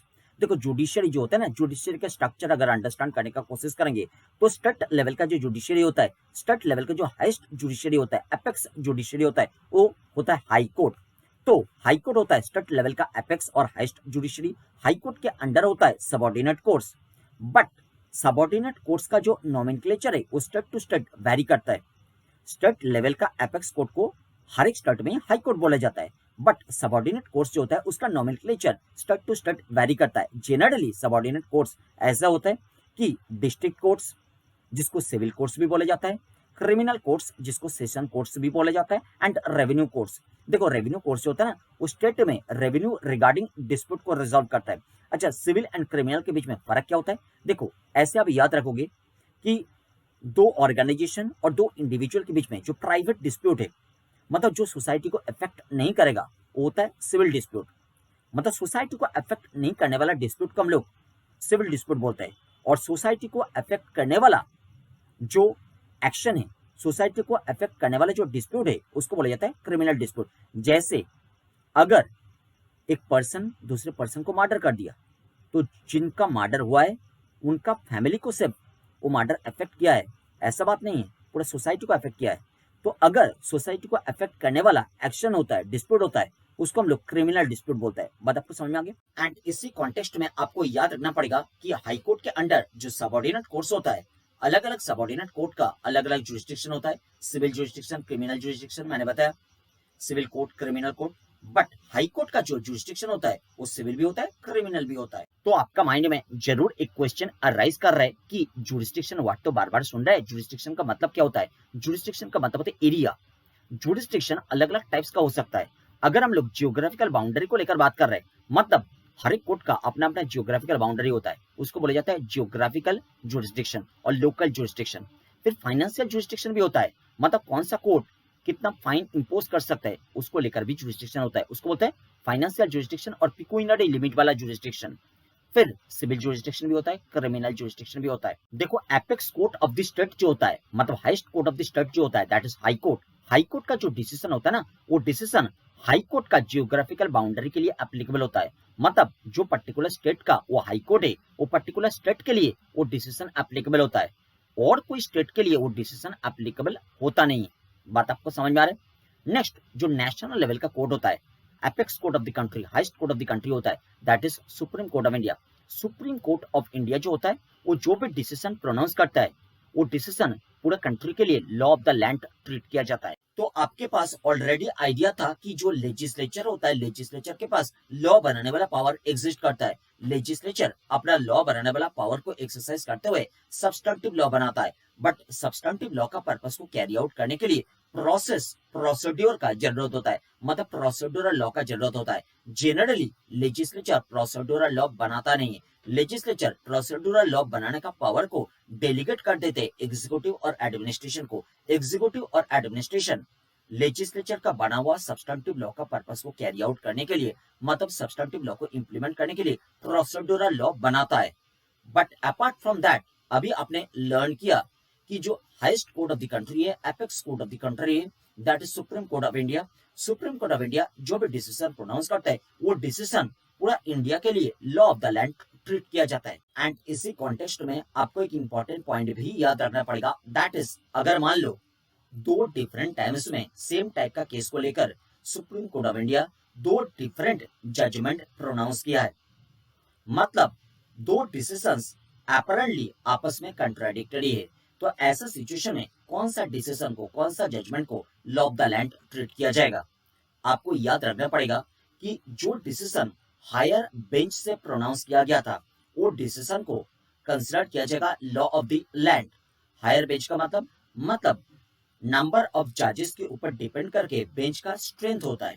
जैसे अगर सेम टाइप का केस को लेकर जो दो डिफरेंट डिसीजंस प्रोनाउंस किया गया था, अगर एक डिसीजन आया था दो जजेस का बेंच से और एक डिसीजन आया था 3 जजेस का बेंच से, तो ऐसा सिचुएशन में 3 जजेस का बेंच से जो डिसीजन प्रोनाउंस किया गया था, हो सकता है कि वो डिसीजन अर्लियर प्रोनाउंस किया गया था, हो सकता है वो डिसीजन को लेटर में प्रोनाउंस किया गया था।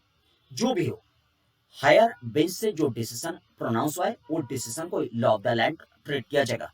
बट अगर सेम टाइप का केस को लेकर दो डिफरेंट टाइम्स में दो डिफरेंट डिसीजंस सुप्रीम कोर्ट ने प्रोनाउंस किया, मतलब दो डिसीजंस एक दूसरे से कॉन्ट्राडिक्ट हो रहे अपरेंटली, बट दो डिसीजन सेम टाइप का बेंच से प्रोनाउंस किया गया था, मतलब दोनों डिसीजन प्रोनाउंस करने वाला बेंच का नंबर ऑफ जजेस का स्ट्रेंथ सेम था, तो ऐसा सिचुएशन में लेटर में जो डिसीजन प्रोनाउंस किया गया है, वो डिसीजन को law of the land treat किया जाएगा। बात आपको समझ में आ रहा है? एंड देखिए, जो भी मैटर को लेकर डिस्प्यूट स्टैंडिंग होता है, चाहे वो डिस्प्यूट सिविल डिस्प्यूट, चाहे वो डिस्प्यूट क्रिमिनल डिस्प्यूट, देखो एट फर्स्ट तो ये पता होना चाहिए कि डिस्प्यूट को सिविल डिस्प्यूट कब कंसिडर किया जाता है एंड डिस्प्यूट को क्रिमिनल डिस्प्यूट भी कब कंसिडर किया जाता है। अब बताओगे, वो तो पता ही है।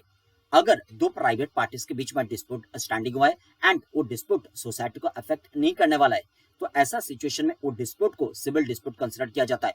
बट अगर डिस्प्यूट ऐसा है जो सोसाइटी को अफेक्ट करने वाला है, वो डिस्प्यूट को क्रिमिनल डिस्प्यूट कंसिडर किया जाता है। देखो, क्रिमिनल डिस्प्यूट के केस में हो सकता है कोई एक पर्टिकुलर प्राइवेट पर्सन के अगेंस्ट में कोई गलत काम किया गया है, बट वो गलत काम कंसिडर किया जा रहा है कि सोसाइटी को भी अफेक्ट कर रहे हैं, तो सोसाइटी के अगेंस्ट में भी वो गलत काम किया गया है। मतलब केस अगर फाइल होगा तो जिन्होंने गलत काम किया है उसके अगेंस्ट में केस किसको फाइल करना चाहिए? वो प्राइवेट पर्सन को भी, सोसाइटी को भी, दोनों को रिप्रेजेंट करता है गवर्नमेंट। क्लियर? गवर्नमेंट यहाँ पे केस फाइल करता है, प्राइवेट पर्सन और सोसाइटी दोनों ने केस फाइल नहीं करता है, केस फाइल करता है गवर्नमेंट। तो गवर्नमेंट एक पार्टी बन जाता है, गवर्नमेंट एक पार्टी बन जाता है और जिन्होंने गलत काम किया है वो एक पार्टी बनता है। तो जो मैटर को लेकर हम लोग डिस्कस कर रहे थे कि जो भी मैटर को लेकर डिस्प्यूट स्टैंडिंग होता है, वो मैटर रिगार्डिंग जो कंसर्न लॉ होता है, वो कंसर्न लॉ में लिखा रहता है कि वो डिस्प्यूट को रिजॉल्व करने के लिए कौन सा कोर्ट के पास एट फर्स्ट अप्रोच करना चाहिए, कैसे करना चाहिए। जनरली लोएस्ट कोर्ट को रेफर किया जाता है। देखो, हाई कोर्ट के अंडर जो सबऑर्डिनेट कोर्ट्स का स्ट्रक्चर होता है, देखो स्ट्रक्चर वगैरह आपको स्टडी करने का जरूरत नहीं है, जो बता रहे सुनते चले जाओ, ये सब अंडरस्टैंडिंग पर्पस के लिए बता रहे, एग्जाम में नहीं आएगा। तो बात कर रहे थे कि हाई कोर्ट के अंडर जो सबऑर्डिनेट कोर्ट्स का स्ट्रक्चर होता है, उसमें हायर आर्की के अनुसार जो लोएस्ट कोर्ट होता है, जनरली वो कोर्ट को रेफर किया जाता है। फिर वो भी डिपेंड करता है कि जो डिस्प्यूट है, डिस्प्यूट का नेचर कैसा है, मतलब डिस्प्यूट के अगेंस्ट में कितना टाइप का पेनल्टी इंपोज हो सकता है, उसके ऊपर डिपेंड करके भी कोर्ट का हायरार्की के अनुसार रेफर किया जाता है कोर्ट को। बात समझ में आ रहा है? तो ये बात तो समझ में आ गया हम लोगों को कि जनरली लोएस्ट कोर्ट को रेफर किया जाता है जनरली। एंड वो रेफर्ड कोर्ट रेफर्ड डिस्प्यूट को लेकर जो भी डिसीजन और जजमेंट प्रोनाउंस करेंगे, वो डिसीजन और जजमेंट जो भी बोलो, उसके साथ जो पार्टी और पार्टीज एग्री नहीं करेंगे, दो और दो से ज्यादा पार्टीज के बीच में डिस्प्यूट चल रहा था, वो डिस्प्यूट रिगार्डिंग जो भी जजमेंट और डिसीजन प्रोनाउंस किया है रेफर्ड कोर्ट ने, वो डिसीजन के साथ जो पार्टी और पार्टीज एग्री नहीं कर रहे, वो पार्टी और पार्टीज वो जजमेंट के और डिसीजन के अगेंस्ट में वो रेफर्ड कोर्ट का हायर कोर्ट में अपील फाइल करेंगे। इसी तरीका से वो हाई कोर्ट तक जाएंगे, नेक्स्ट सुप्रीम कोर्ट तक जाएंगे। बात समझ में आया कि इंडिया का जुडिशियरी सिस्टम कैसे रन करता है। नाउ जो जज व्हाट हम लोग यूज कर रहे थे ना, देखो सुप्रीम कोर्ट ऑफ इंडिया के केस में एंड हाई कोर्ट के केस में जज व्हाट यूज नहीं होता है, उसमें यूज होता है जस्टिस व्हाट। एंड जो सबऑर्डिनेट कोर्ट्स होता है, सबऑर्डिनेट कोर्ट्स के केस में जज, मैजिस्ट्रेट, ये सारा वर्ड यूज होता है, उसमें हम डिटेल में अभी नहीं जाएंगे। क्लियर? नाउ जो बात कर रहे थे कि लेजिस्लेचर लॉ बनाता है, लेजिस्लेचर दो है, एक सेंट्रल लेजिस्लेचर, दूसरा स्टेट लेजिस्लेचर, बट दोनों के बीच में लेजिस्लेटिव पावर्स को डिस्ट्रीब्यूट किया गया है। कैसे डिस्ट्रीब्यूट किया गया है उसके बारे में आइडिया डेवलप्ड होता है article number 246 of the constitution of India read with schedule number 7 of the constitution of India study करने में।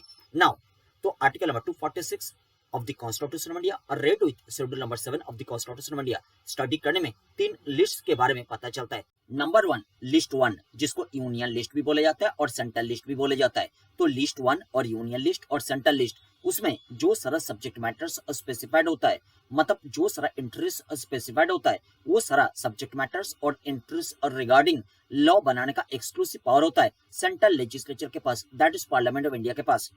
अगर वो सेंट्रल लिस्ट और यूनियन लिस्ट और लिस्ट 1 को डिटेल में स्टडी किया जाए, आपको स्टडी करने का जरूरत नहीं है, अगर डिटेल में स्टडी किया जाए तो मिलेगा वो लिस्ट का एंड पोर्शन में टैक्सेशन रिलेटेड सब्जेक्ट मैटर्स और एंट्रीज के बारे में लिखा गया है। उसमें से एक एंट्री जो सबसे इंपॉर्टेंट एंट्री है, आपको याद रखना है, एंट्री नंबर 82। एंट्री नंबर 82 बताता है कि taxes on income other than agricultural income, taxes on income other than agricultural income, मतलब एग्रीकल्चरल इनकम को छोड़ के बाकी जो भी इनकम है, वो सब इनकम के ऊपर टैक्स लगाने के लिए लॉ बनाने का power central legislature that is parliament of India के पास है। बात समझ में आ रहा है? अच्छा, नेक्स्ट जो लिस्ट होता है लिस्ट 2, जिसको स्टेट लिस्ट भी बोला जाता है। स्टेट लिस्ट में जो सारा सब्जेक्ट मैटर्स और इंटरेस्ट स्पेसिफाइड है, वो सारा स्पेसिफाइड सब्जेक्ट मैटर्स और इंटरेस्ट का रेस्पेक्ट में लॉ बनाने का एक्सक्लूसिव पावर होता है हर एक स्टेट लेजिस्लेचर के पास। एंड अगर वो स्टेट लिस्ट और लिस्ट 2 को डिटेल में स्टडी किया जाए, आपको स्टडी करने का जरूरत नहीं है, बट अगर डिटेल में स्टडी किया जाए तो वो स्टेट लिस्ट और लिस्ट 2 का एंड पोर्शन में जाके मिलेगा taxation related subject matters covered हुआ है।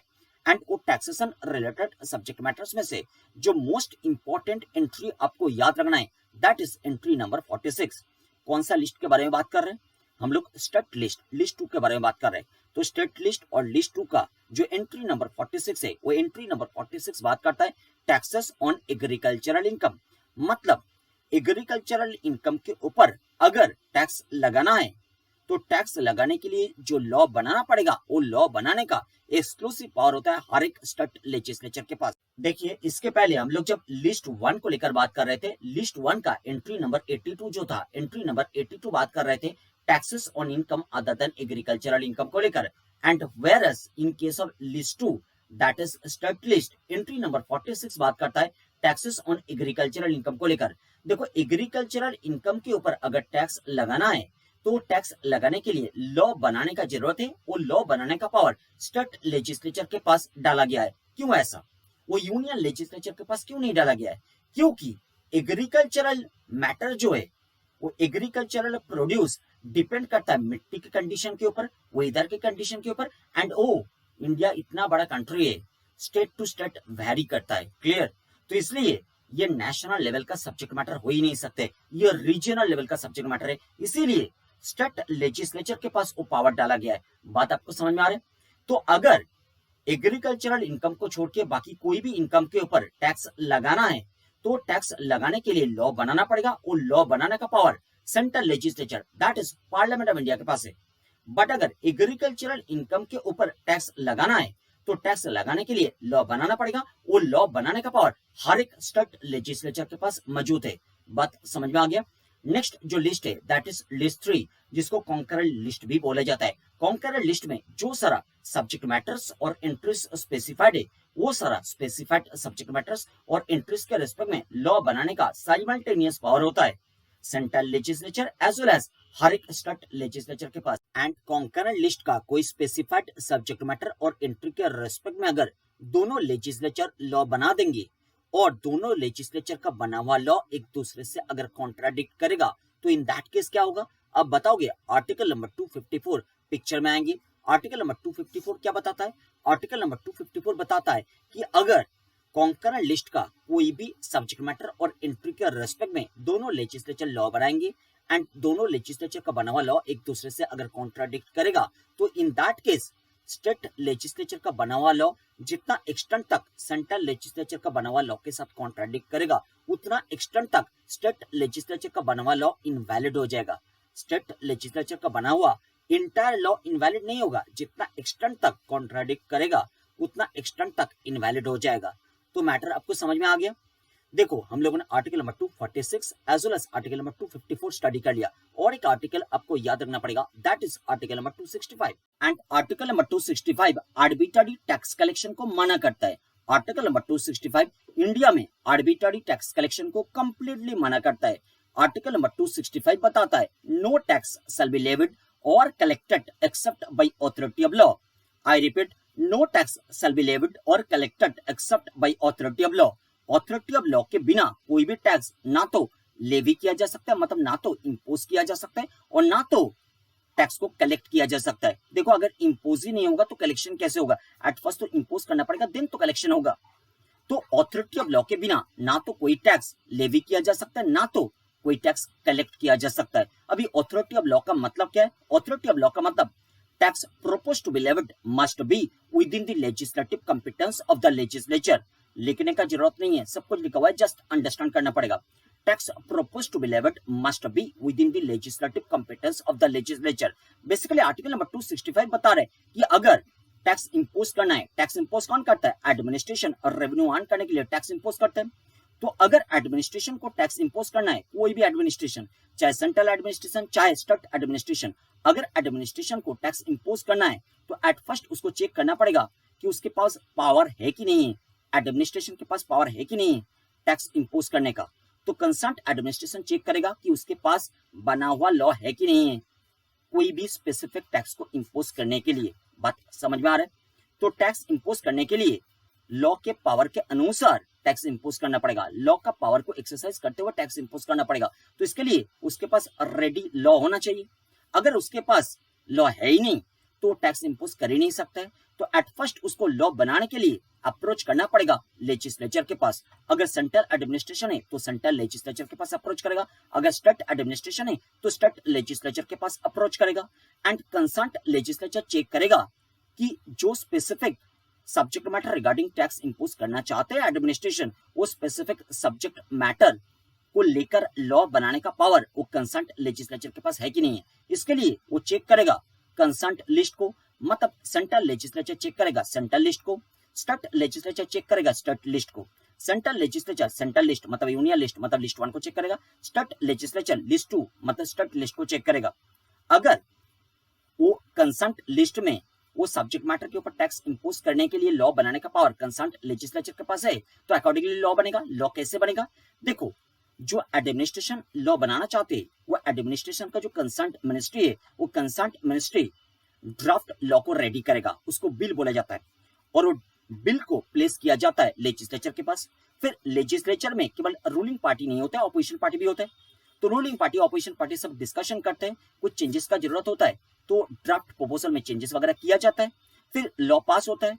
लॉ पास होता है वो लेजिस्लेचर का दोनों हाउसेस से, अगर दोनों हाउसेस एग्जिस्ट करता है तो, अगर एक हाउस है स्टेट लेजिस्लेचर के केस में एक हाउस भी पॉसिबल है, तो अगर एक हाउस है तो एक हाउस से पास होता है। एंड सेंट्रल लेजिस्लेचर के केस में सेंट्रल लेजिस्लेचर का दोनों हाउसेस से वो draft law that is bill requisite majority के साथ अप्रूव होने के बाद, मतलब वोटिंग प्रोसेस के थ्रू अप्रूव होने के बाद वो पास हुआ बिल उसको भेजा जाता है ऑनरेबल प्रेसिडेंट ऑफ इंडिया के पास। And honourable president of India जैसे ही उसको एसेंट देते हैं, मतलब उसमें साइन करता है, अप्रूव करता है, वो पास हुआ बिल बन जाता है एक्ट, वो एक्ट में कन्वर्ट हो जाता है। फिर वो एक्ट को लागू किया जाता है by the administration.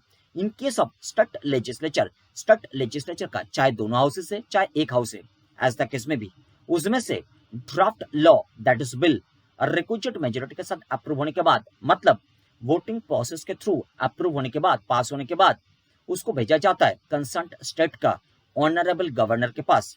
Honourable governor जैसे उसको एसेंट करता है, मतलब उसमें साइन करता है, उसको अप्रूव करता है, वो एक्ट में कन्वर्ट हो जाता है। फिर स्टेट एडमिनिस्ट्रेशन वो एक्ट को लागू करता है। यही होता है जनरल नियम। तो देखिए, वो जो list 1 that is central list that is union list, उसका जो एंट्री नंबर 82 होता है, एंट्री नंबर 82 क्या बात कर रहे थे?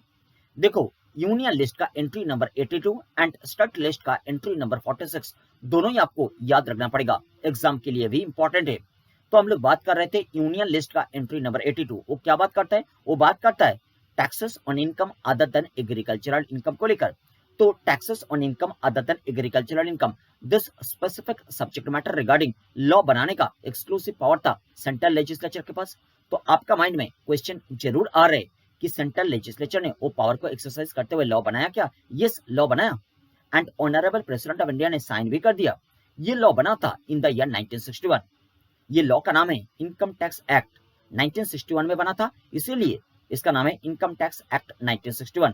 तो सेंट्रल लेजिस्लेचर का वो बना हुआ इनकम टैक्स एक्ट 1961 को इंप्लीमेंट कौन करेगा? सेंट्रल एडमिनिस्ट्रेशन इंप्लीमेंट करेगा। सेंट्रल एडमिनिस्ट्रेशन जब उसको इंप्लीमेंट करता है तो प्रोसीड्यूरल लॉ भी बनाया है। प्रोसीड्यूरल लॉ का नाम है इनकम टैक्स रूल्स। ये फर्स्ट टाइम बना था इन द ईयर 1962, इसलिए इसको बोला जाता है इनकम टैक्स रूल्स 1962। साथ साथ सेंट्रल लेजिस्लेचर का बना हुआ लॉ को इंप्लीमेंट करने के लिए central administration order, circular, notification भी इशू करता है। देखिए, डिफरेंट लॉज को इंप्लीमेंट और एडमिनिस्टर करने के लिए कंसर्न्ड एडमिनिस्ट्रेशन का डिफरेंट मिनिस्ट्रीज भी होता है। तो इनकम टैक्स एक फाइनेंशियल मैटर है। Income tax government of India को रेवेन्यू अर्न करके देते हैं, तो ये फाइनेंशियल मैटर हो गया। फाइनेंशियल मैटर रिगार्डिंग जो मिनिस्ट्री है, वो मिनिस्ट्री का नाम है मिनिस्ट्री ऑफ फाइनेंस। तो गवर्नमेंट ऑफ इंडिया के अंडर जो मिनिस्ट्री ऑफ फाइनेंस है, वो ministry of finance income tax law को इंडिया में एडमिनिस्टर करता है और इंप्लीमेंट करता है। मिनिस्ट्री ऑफ फाइनेंस का स्ट्रक्चर अंडरस्टैंड करना जरूरी है। तो आइए हम लोग नेक्स्ट मिनिस्ट्री ऑफ फाइनेंस का स्ट्रक्चर को अंडरस्टैंड करते हैं। मिनिस्ट्री ऑफ फाइनेंस का 6 डिपार्टमेंट है एट प्रेजेंट। देखिए, this is the ministry of finance and ministry of finance के अंडर आउट ऑफ 6 डिपार्टमेंट्स, जो डिपार्टमेंट के बारे में फर्स्ट हम लोग डिस्कस करेंगे that is department of expenditure. आपको ध्यान देना पड़ेगा कि आउट ऑफ 6 डिपार्टमेंट्स केवल एक ही डिपार्टमेंट हम लोग का कंसर्न्ड डिपार्टमेंट है, तो उसके बारे में स्टडी करना जरूरी है। बाकी डिपार्टमेंट्स के बारे में जस्ट एक ओवरऑल आइडिया होना जरूरी है। जो डिपार्टमेंट ऑफ एक्सपेंडिचर के बारे में बात कर रहे थे, डिपार्टमेंट ऑफ एक्सपेंडिचर का काम होता है सेंट्रल एडमिनिस्ट्रेशन के अंडर जो पब्लिक फाइनेंशियल मैनेजमेंट सिस्टम है वो पब्लिक फाइनेंशियल मैनेजमेंट सिस्टम को ओवरसी करना। देखो सेंट्रल एडमिनिस्ट्रेशन में डिफरेंट मिनिस्ट्रीज होता है, वो डिफरेंट मिनिस्ट्रीज का अल्टीमेट ऑब्जेक्टिव क्या होता है, पब्लिक को सर्विस प्रोवाइड करना। पब्लिक को सर्विस प्रोवाइड करने का रिलेशन में वो सारा मिनिस्ट्रीज डिफरेंट एक्सपेंडिचर्स को इनकर्ट करते हैं। वो डिफरेंट एक्सपेंडिचर्स के रेस्पेक्ट में कॉस्ट कटिंग कैसे होगा उसके बारे में बात करता है department of expenditure. Department of expenditure central administration का अकाउंट्स प्रिपरेशन में इन्वॉल्व रहता है। सेंट्रल एडमिनिस्ट्रेशन का जो अकाउंट्स बनता है वो अकाउंट्स प्रिपरेशन में इन्वॉल्व रहता है। नेक्स्ट देखो department of economic affairs. Department of economic affairs नाम से पता चल रहा है काम क्या हो सकता है। नेक्स्ट देखो डिपार्टमेंट ऑफ फाइनेंशियल सर्विसेज। देखो डिपार्टमेंट ऑफ फाइनेंशियल सर्विसेज जो होता है ना वो क्या करता है, वो जो बैंक्स वगैरह होता है, फाइनेंशियल इंस्टीट्यूशंस होता है, इंश्योरेंस ऑर्गेनाइजेशंस होता है, साथ साथ वो जो नेशनल पेंशन सिस्टम वगैरह होता है वो सबका काम को ओवरसी करता है, वो सबका काम को ओवरसी करता है। साथ साथ जो सेंट्रल एडमिनिस्ट्रेशन का डिफरेंट इनिशिएटिव है रिफॉर्म वाला, जैसा बैंकिंग सेक्टर का रिफॉर्म, इंश्योरेंस सेक्टर का रिफॉर्म, जैसा पेंशन सेक्टर का रिफॉर्म, वो सब रिफॉर्म के बारे में भी काम करता है। क्लियर। नेक्स्ट देखो डिपार्टमेंट ऑफ रेवेन्यू, ये हमारा कंसर्न डिपार्टमेंट है, इसमें हम बाद में आएंगे। नेक्स्ट डिपार्टमेंट का नाम क्या है, department of investment and public asset management. देखो सेंट्रल एडमिनिस्ट्रेशन मतलब सेंट्रल गवर्नमेंट का जो इक्विटी में इन्वेस्टमेंट है, सेंट्रल गवर्नमेंट इक्विटी में इन्वेस्ट किया। डिफरेंट जो पब्लिक सेक्टर अंडरटेकिंग आप जानते हो, पब्लिक सेक्टर एंटरप्राइजेस पीएसई और पीएसयू बोलते हैं, वो पब्लिक सेक्टर एंटरप्राइजेस और पब्लिक सेक्टर अंडरटेकिंग में सेंट्रल गवर्नमेंट का इक्विटी होल्डिंग है। वो इक्विटी होल्डिंग को कैसे मैनेज किया जाएगा, साथ साथ इक्विटी होल्डिंग को कैसे डिसइन्वेस्ट किया जाएगा, मतलब बेच के कैसे पैसा अर्न किया जा सकता है, वो सब के बारे में बात करता है वो department of investment and public asset management. And next department is department of public enterprises. आपको ध्यान देना पड़ेगा कि जो पब्लिक सेक्टर एंटरप्राइजेस और पब्लिक सेक्टर अंडरटेकिंग्स होता है जिसमें central administration that is central government that is government of India का इक्विटी होल्डिंग होता है, वो सारा पब्लिक सेक्टर एंटरप्राइजेस और पब्लिक सेक्टर अंडरटेकिंग्स को ऐसे नाम से बुलाया जाता है कि सीपीएसयूज और सीपीएसयूज। सीपीएसयूज का मतलब होता है सेंट्रल पब्लिक सेक्टर एंटरप्राइजेस, सीपीएसयूज का मतलब होता है सेंट्रल पब्लिक सेक्टर अंडरटेकिंग्स। ऐसा स्टेट का भी होता है। स्टेट एडमिनिस्ट्रेशन का जो पब्लिक एंटरप्राइजेस में इक्विटी होल्डिंग होता है उसको बोला जाता है SPSS state public sector enterprises, और एसपीएसयूज मतलब स्टेट पब्लिक सेक्टर अंडरटेकिंग्स। जो भी हो, जो सेंट्रल एडमिनिस्ट्रेशन का इक्विटी होल्डिंग वाला सीपीएसएस और सीपीएसयूज होता है वो सबका डिफरेंट कैटेगरीज भी होता है, जैसा नवरत्ना, महारत्ना, मिनी रत्ना, उसका फिर कैटेगरी होता है अलग से। तो वो सब में हम लोग नहीं जाएंगे, वो सब का बेसिस क्या है उसमें डिस्कशन हम लोग नहीं करेंगे, वो हमारा काम का नहीं है। हम लोग जो बात कर रहे थे कि सीपीएसएस और सीपीएसयूज में सेंट्रल एडमिनिस्ट्रेशन का जो इक्विटी होल्डिंग होता है वो इक्विटी होल्डिंग को कैसे मैनेज किया जाएगा, वो इक्विटी होल्डिंग को डिसइन्वेस्ट करके कैसे पैसा अर्न किया जाएगा, वो सब के बारे में तो बात करता है प्रीवियस जो डिपार्टमेंट है that is department of investment and public asset management. तो डिपार्टमेंट ऑफ पब्लिक एंटरप्राइजेस का काम क्या है, डिपार्टमेंट ऑफ पब्लिक एंटरप्राइजेस वो सीपीएसएस और सीपीएसयूज जो होता है उसका परफॉर्मेंस को कंटिन्यूअसली इवैल्यूएट करता है, परफॉर्मेंस अप्राइजल करता है, फिर पॉलिसी भी बनाता है उसका परफॉर्मेंस को कैसे इंप्रूव किया जाएगा, ये सब के बारे में बात आपको समझ में आ गया। देखो 5 डिपार्टमेंट्स के बारे में ऑलरेडी हम लोगों ने डिस्कस कर लिया। जो डिपार्टमेंट के बारे में अभी तक डिस्कस नहीं किया that is the main focus वाला department, concern department that is department of revenue. देखो डिपार्टमेंट ऑफ रेवेन्यू नाम से पता चल रहा है काम क्या हो सकता है। देखिए ministry of finance department of revenue के थ्रू सेंट्रल लेजिस्लेचर का बना हुआ फिस्कल लेजिस्लेशंस को इंप्लीमेंट करते हुए रेवेन्यू अर्न करने का काम करता है। इसका मतलब क्या है, सेंट्रल लेजिस्लेचर का बना हुआ फिस्कल लेजिस्लेशंस को इंप्लीमेंट करते हुए रेवेन्यू अर्न करते हैं। इसका मतलब क्या है, देखो सेंट्रल लेजिस्लेचर ने जो भी डायरेक्ट टैक्सेस लॉ बनाया, जो भी इनडायरेक्ट टैक्सेस लॉ बनाया, वो सारा direct taxes laws and indirect taxes laws को इंप्लीमेंट करते हुए रेवेन्यू अर्न करता है ministry of finance through department of revenue. अभी भी क्लैरिटी नहीं मिला। देखो ministry of finance department of revenue के through direct taxes laws and indirect taxes laws का पावर को, मतलब सेंट्रल लेजिस्लेचर का बना हुआ direct taxes laws and indirect taxes laws का पावर्स को इंप्लीमेंट करते हुए टैक्स को लेवी करता है दैट इज इंपोज करता है एंड टैक्स को कलेक्ट भी करता है। बात आपको समझ में आ गया। देखो डिपार्टमेंट ऑफ रेवेन्यू के अंडर 2 स्टैट्यूटरी बोर्ड्स का कंस्टिट्यूशन किया गया था। एक तो है central board of direct taxes और एक है central board of indirect taxes and custom. And दोनों स्टैट्यूटरी बोर्ड्स को कंस्टिट्यूट किया गया है under a particular act and name of that particular act is central board of revenue act 1963। I repeat, ministry of finance के under जो at present 6 departments है out of that 6 departments एक department होता है department of revenue. Department of revenue जो होता है उसके अंडर 2 स्टैट्यूटरी बोर्ड्स को कंस्टिट्यूट किया गया है। Number 1 central board of direct taxes जिसको सीबीडीटी भी बोला जाता है शॉर्ट में, and second central board of indirect taxes and customs जिसको शॉर्ट में सीबीआईसी भी बोला जाता है। सीबीडीटी एंड सीबीआईसी दोनों स्टैट्यूटरी बोर्ड्स हैं। दोनों को क्यों कंस्टिट्यूट किया गया है वो आगे जाकर डिस्कस करेंगे, बट दोनों स्टैट्यूटरी बोर्ड्स का कंस्टिट्यूशन हुआ है अंडर ए पर्टिकुलर एक्ट। वो पर्टिकुलर एक्ट का नाम है central board of revenue act 1963। बात समझ में आया? तो हम लोग डिपार्टमेंट ऑफ रेवेन्यू से 2 एरो निकालेंगे। एक एरो में लिखेंगे सीबीआईसी, एक एरो में लिखेंगे सीबीडीटी। सीबीडीटी का फुल फॉर्म क्या है? Central board of direct taxes. CBDT का फुल फॉर्म होता है central board of direct taxes. CBIC का फुल फॉर्म क्या होता है? Central board of indirect taxes and customs. Now दोनों स्टैट्यूटरी बोर्ड्स का काम क्या होता है? देखो, ministry of finance through department of revenue through CBDT India में सेंट्रल लेजिस्लेचर का बना हुआ डायरेक्ट टैक्सेस लॉस को लुक आफ्टर करता है, मतलब इंप्लीमेंट करता है। मतलब इनकम टैक्स एक डायरेक्ट टैक्स लॉ है, तो इनकम टैक्स को इंप्लीमेंट किया जाता है by ministry of finance through department of revenue through CBDT. Implement करने का मतलब इनकम टैक्स को लेवी किया जाता है एंड कलेक्ट किया जाता है। तो इनकम टैक्स रिलेटेड मैटर को लुक आफ्टर कौन करता है? सीबीडीटी। अगर सीबीआईसी के बारे में देखेंगे तो ministry of finance through department of revenue through CBIC India में सेंट्रल लेजिस्लेचर का बना हुआ इनडायरेक्ट टैक्सेस लॉस को लुक आफ्टर करता है, मतलब इंप्लीमेंट करता है। मतलब जो जीएसटी है, जीएसटी एक इनडायरेक्ट टैक्स है, तो जीएसटी को इंप्लीमेंट करने का काम करता है ministry of finance through department of revenue through CBIC. मतलब जीएसटी को लेवी किया जाता है एंड कलेक्ट किया जाता है by the ministry of finance through department of revenue through CBIC. बात आपको समझ में आ गया? अच्छा, नेक्स्ट हम लोग डायरेक्टली एंटर कर जाएंगे इनकम टैक्स में, बट उसके पहले एक बार हम लोग मिनिस्ट्री ऑफ फाइनेंस को एक बार विजिट करेंगे। मिनिस्ट्री ऑफ फाइनेंस का वेबसाइट होता है www.finmin.nic.in। एक बार उसमें विजिट करेंगे तो आप लोग मेरे साथ आ जाइए वेबसाइट में। तो हम लोग टाइप करेंगे फिनमिन टाइप करने में जो फर्स्ट वेब पोर्टल अपीयर करेगा that is finmin.nic.in। This is the official web portal of the ministry of finance. Official web portal का लिंक को क्लिक करने में आपके सामने मिनिस्ट्री ऑफ फाइनेंस का ऑफिशियल वेब पोर्टल का होम पेज अपीयर करेगा। होम पेज में आपको मिलेगा मिनिस्ट्री ऑफ फाइनेंस का जो 6 डिपार्टमेंट्स के बारे में ऑलरेडी हम लोगों ने डिस्कस किया, वो 6 डिपार्टमेंट्स का नाम मिलेगा एंड एक एक डिपार्टमेंट का लिंक मिलेगा। वो डिपार्टमेंट का लिंक को क्लिक करने में कंसर्न डिपार्टमेंट का ऑफिशियल वेब पोर्टल का होम पेज अपीयर करेगा, तो आपको कंसर्न डिपार्टमेंट के बारे में डिटेल पता चलेगा। And next ministry of finance का जो लीडिंग पर्सन है, मिनिस्ट्री ऑफ फाइनेंस को जो लीड कर रहे हैं that is honourable finance minister. Honourable finance minister का नाम मिलेगा एंड ऑनरेबल फाइनेंस मिनिस्टर को हेल्प करने के लिए जो डेप्यूटी मिनिस्टर्स है उन लोगों का भी नाम मिलेगा। बात आपको समझ में आ रहा है? तो आइए फिनमिन टाइप कर लेते हैं, finmin.nic.in।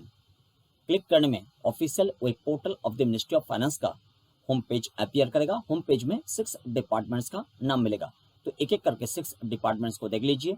Department of expenditure, department of economic affairs, department of revenue, department of financial services, department of investment and public asset management and department of public enterprises. आपको ऑनरेबल फाइनेंस मिनिस्टर का नाम मिल रहा है, honourable finance minister Shrimati Nirmala Sitharaman, and नीचे आपको मिल रहा है 2 deputy ministers का नाम। देखो, 2 डेप्यूटी मिनिस्टर्स का जो पोस्ट दिया गया है minister of state. Minister of state का मतलब ऐसा नहीं कि वो कोई स्टेट का मिनिस्टर है, कोई स्टेट गवर्नमेंट का मिनिस्टर है, ऐसा नहीं है। मिनिस्टर ऑफ स्टेट का मतलब आपको अंडरस्टैंड करना पड़ेगा जो काउंसिल ऑफ मिनिस्टर्स है सेंट्रल एडमिनिस्ट्रेशन में, out of that council of ministers senior ministers को लेकर प्राइम मिनिस्टर का लीडरशिप में बनता है कैबिनेट। कैबिनेट अलग होता है एंड काउंसिल ऑफ मिनिस्टर्स अलग होता है। काउंसिल ऑफ मिनिस्टर्स का मतलब होता है सेंट्रल एडमिनिस्ट्रेशन में प्राइम मिनिस्टर का लीडरशिप में जितना सारा सीनियर मिनिस्टर्स होता है, जितना सारा जूनियर मिनिस्टर्स होता है, सब मिला के होता है council of ministers. Out of that council of ministers senior ministers लोगों को लेकर प्राइम मिनिस्टर का लीडरशिप में कैबिनेट फॉर्म होता है। बात आपको समझ में आ रहा है? देखो, जो कैबिनेट का मिनिस्टर है, मतलब जो सीनियर मिनिस्टर है, वो मिनिस्टर जो कंसर्न मिनिस्टर को लीड कर रहे, वो कंसर्न मिनिस्टर में उस सीनियर मिनिस्टर को हेल्प करने के लिए उनका डेप्यूटी मिनिस्टर्स होता है। वो डेप्यूटी मिनिस्टर का पोस्ट होता है मिनिस्टर ऑफ स्टेट। बात आपको समझ में आ रहा है? जो जूनियर मिनिस्टर का बात बता रहे थे ना, junior minister, deputy minister junior minister नहीं है। जूनियर मिनिस्टर का मतलब होता है जो मिनिस्टर कोई एक पर्टिकुलर कंसर्न मिनिस्ट्री को लीड तो कर रहे हैं बट वो सीनियर मिनिस्टर नहीं है। उसका जो पोस्ट होता है वो होता है minister of state independent charge. तो केवल मिनिस्टर ऑफ स्टेट का मतलब होता है डेप्यूटी मिनिस्टर। कैबिनेट में जो मिनिस्टर पार्टिसिपेट कर रहे हैं, जो सीनियर मिनिस्टर है, उस सीनियर मिनिस्टर का जो डेप्यूटी होता है उनका पोस्ट होता है मिनिस्टर ऑफ स्टेट। बट कोई एक पर्टिकुलर मिनिस्ट्री को अगर कोई एक पर्टिकुलर जूनियर मिनिस्टर लीड कर रहे, वो जूनियर मिनिस्टर का पोस्ट होता है minister of state independent charge. बात आपको समझ में आ गया? तो कैबिनेट में जो सीनियर मिनिस्टर पार्टिसिपेट करता है, वो सीनियर मिनिस्टर जो कंसर्न्ड मिनिस्टर को लीड कर रहे, वो कंसर्न्ड मिनिस्टर को लीड करने का पर्पस में सीनियर मिनिस्टर को हेल्प करने के लिए उनका जो डेप्यूटी मिनिस्टर्स होता है, वो डेप्यूटी मिनिस्टर्स का पोस्ट होता है मिनिस्टर ऑफ स्टेट। वो मिनिस्टर ऑफ स्टेट कैबिनेट का पार्ट नहीं है। ठीक उसी तरीका से अगर कोई कंसर्न्ड मिनिस्ट्री को इंडिपेंडेंटली कोई जूनियर मिनिस्टर लीड कर रहे, वो जूनियर मिनिस्टर का पोस्ट होता है minister of state independent charge. वो minister of state independent charge भी कैबिनेट का पार्ट नहीं है। बात आपको समझ में आ गया? अच्छा देखो, नेक्स्ट हम लोग इंटर कर जाएंगे डायरेक्टली इनकम टैक्स लॉज में। क्लियर? तो हम लोग का सिलेबस में income tax laws and practice है, तो हम लोग income tax laws and practice syllabus का हिसाब से स्टडी करेंगे। बट उसके पहले वो नेक्स्ट क्लास में हम लोग करेंगे स्टार्ट। बट उसके पहले आज का क्लास एंड करने के पहले आप मुझे बताइए, जो 3 articles of the constitution of India हम लोग ने स्टडी कर लिया, वो 3 articles of the constitution of India के बारे में आप मुझे बताइए। नंबर 1 आर्टिकल क्या था? आप बताओगे article number 246 of the constitution of India. Article number 246 rate with schedule number 7 study करने में आइडिया डेवलप हुआ था कि जो लेजिस्लेटिव पावर है, वो लेजिस्लेटिव पावर को डिस्ट्रीब्यूट किया गया है between central legislature and state legislature. And legislative power का डिस्ट्रीब्यूशन के रिगार्डिंग 3 लिस्ट के बारे में भी आइडिया डेवलप हुआ था। List 1 that is a central list, that is union list. List 2 that is state list, and list 3 that is concurrent list. Next article था article number 254।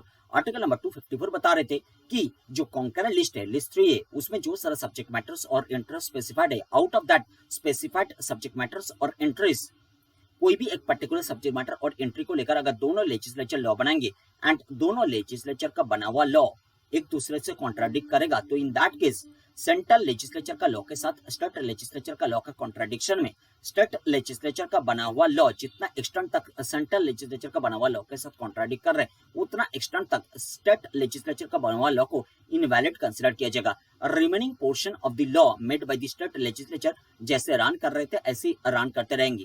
Clear? अच्छा, next जो article हम लोगों ने स्टडी किया था आर्टिकल नंबर 265। आर्टिकल नंबर 265 बता रहे थे कि आर्बिट्ररीली टैक्स कलेक्शन इंडिया में नहीं चलेगा। मतलब आर्टिकल नंबर 265 बता रहे थे no tax shall be levied और collected except by authority of law. And authority of law का मतलब क्या है, हम लोगों ने स्टडी किया था कि tax proposed to be levied must be within the legislative competence of the legislature. मतलब अगर कोई एक पर्टिकुलर एडमिनिस्ट्रेशन, चाहे वो सेंट्रल एडमिनिस्ट्रेशन है और चाहे वो स्टेट एडमिनिस्ट्रेशन है, कोई भी एक पर्टिकुलर एडमिनिस्ट्रेशन अगर कोई एक पर्टिकुलर टैक्स को लेवी करके कलेक्ट करना चाहते तो एट फर्स्ट वो कंसर्न एडमिनिस्ट्रेशन को एग्जामिन करना पड़ेगा कि कंसर्न एडमिनिस्ट्रेशन के पास पावर है कि नहीं है वो पर्टिकुलर टैक्स को लेवी करके कलेक्ट करने का। मतलब कोई भी लॉ वो कंसर्न एडमिनिस्ट्रेशन को पावर दे रहे क्या वो पर्टिकुलर टैक्स को लेवी करके कलेक्ट करने का। अगर नहीं दे रहे तो कंसर्न एडमिनिस्ट्रेशन कंसर्न लेजिस्लेचर के पास अप्रोच करेंगे लॉ बनाने के लिए।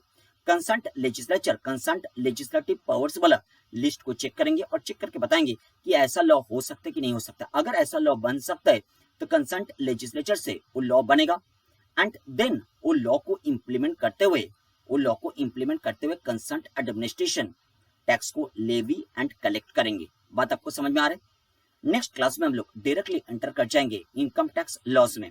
क्लियर? जो आपका सिलेबस का पार्ट है, तो हम लोग directly income tax laws start कर देंगे नेक्स्ट क्लास में।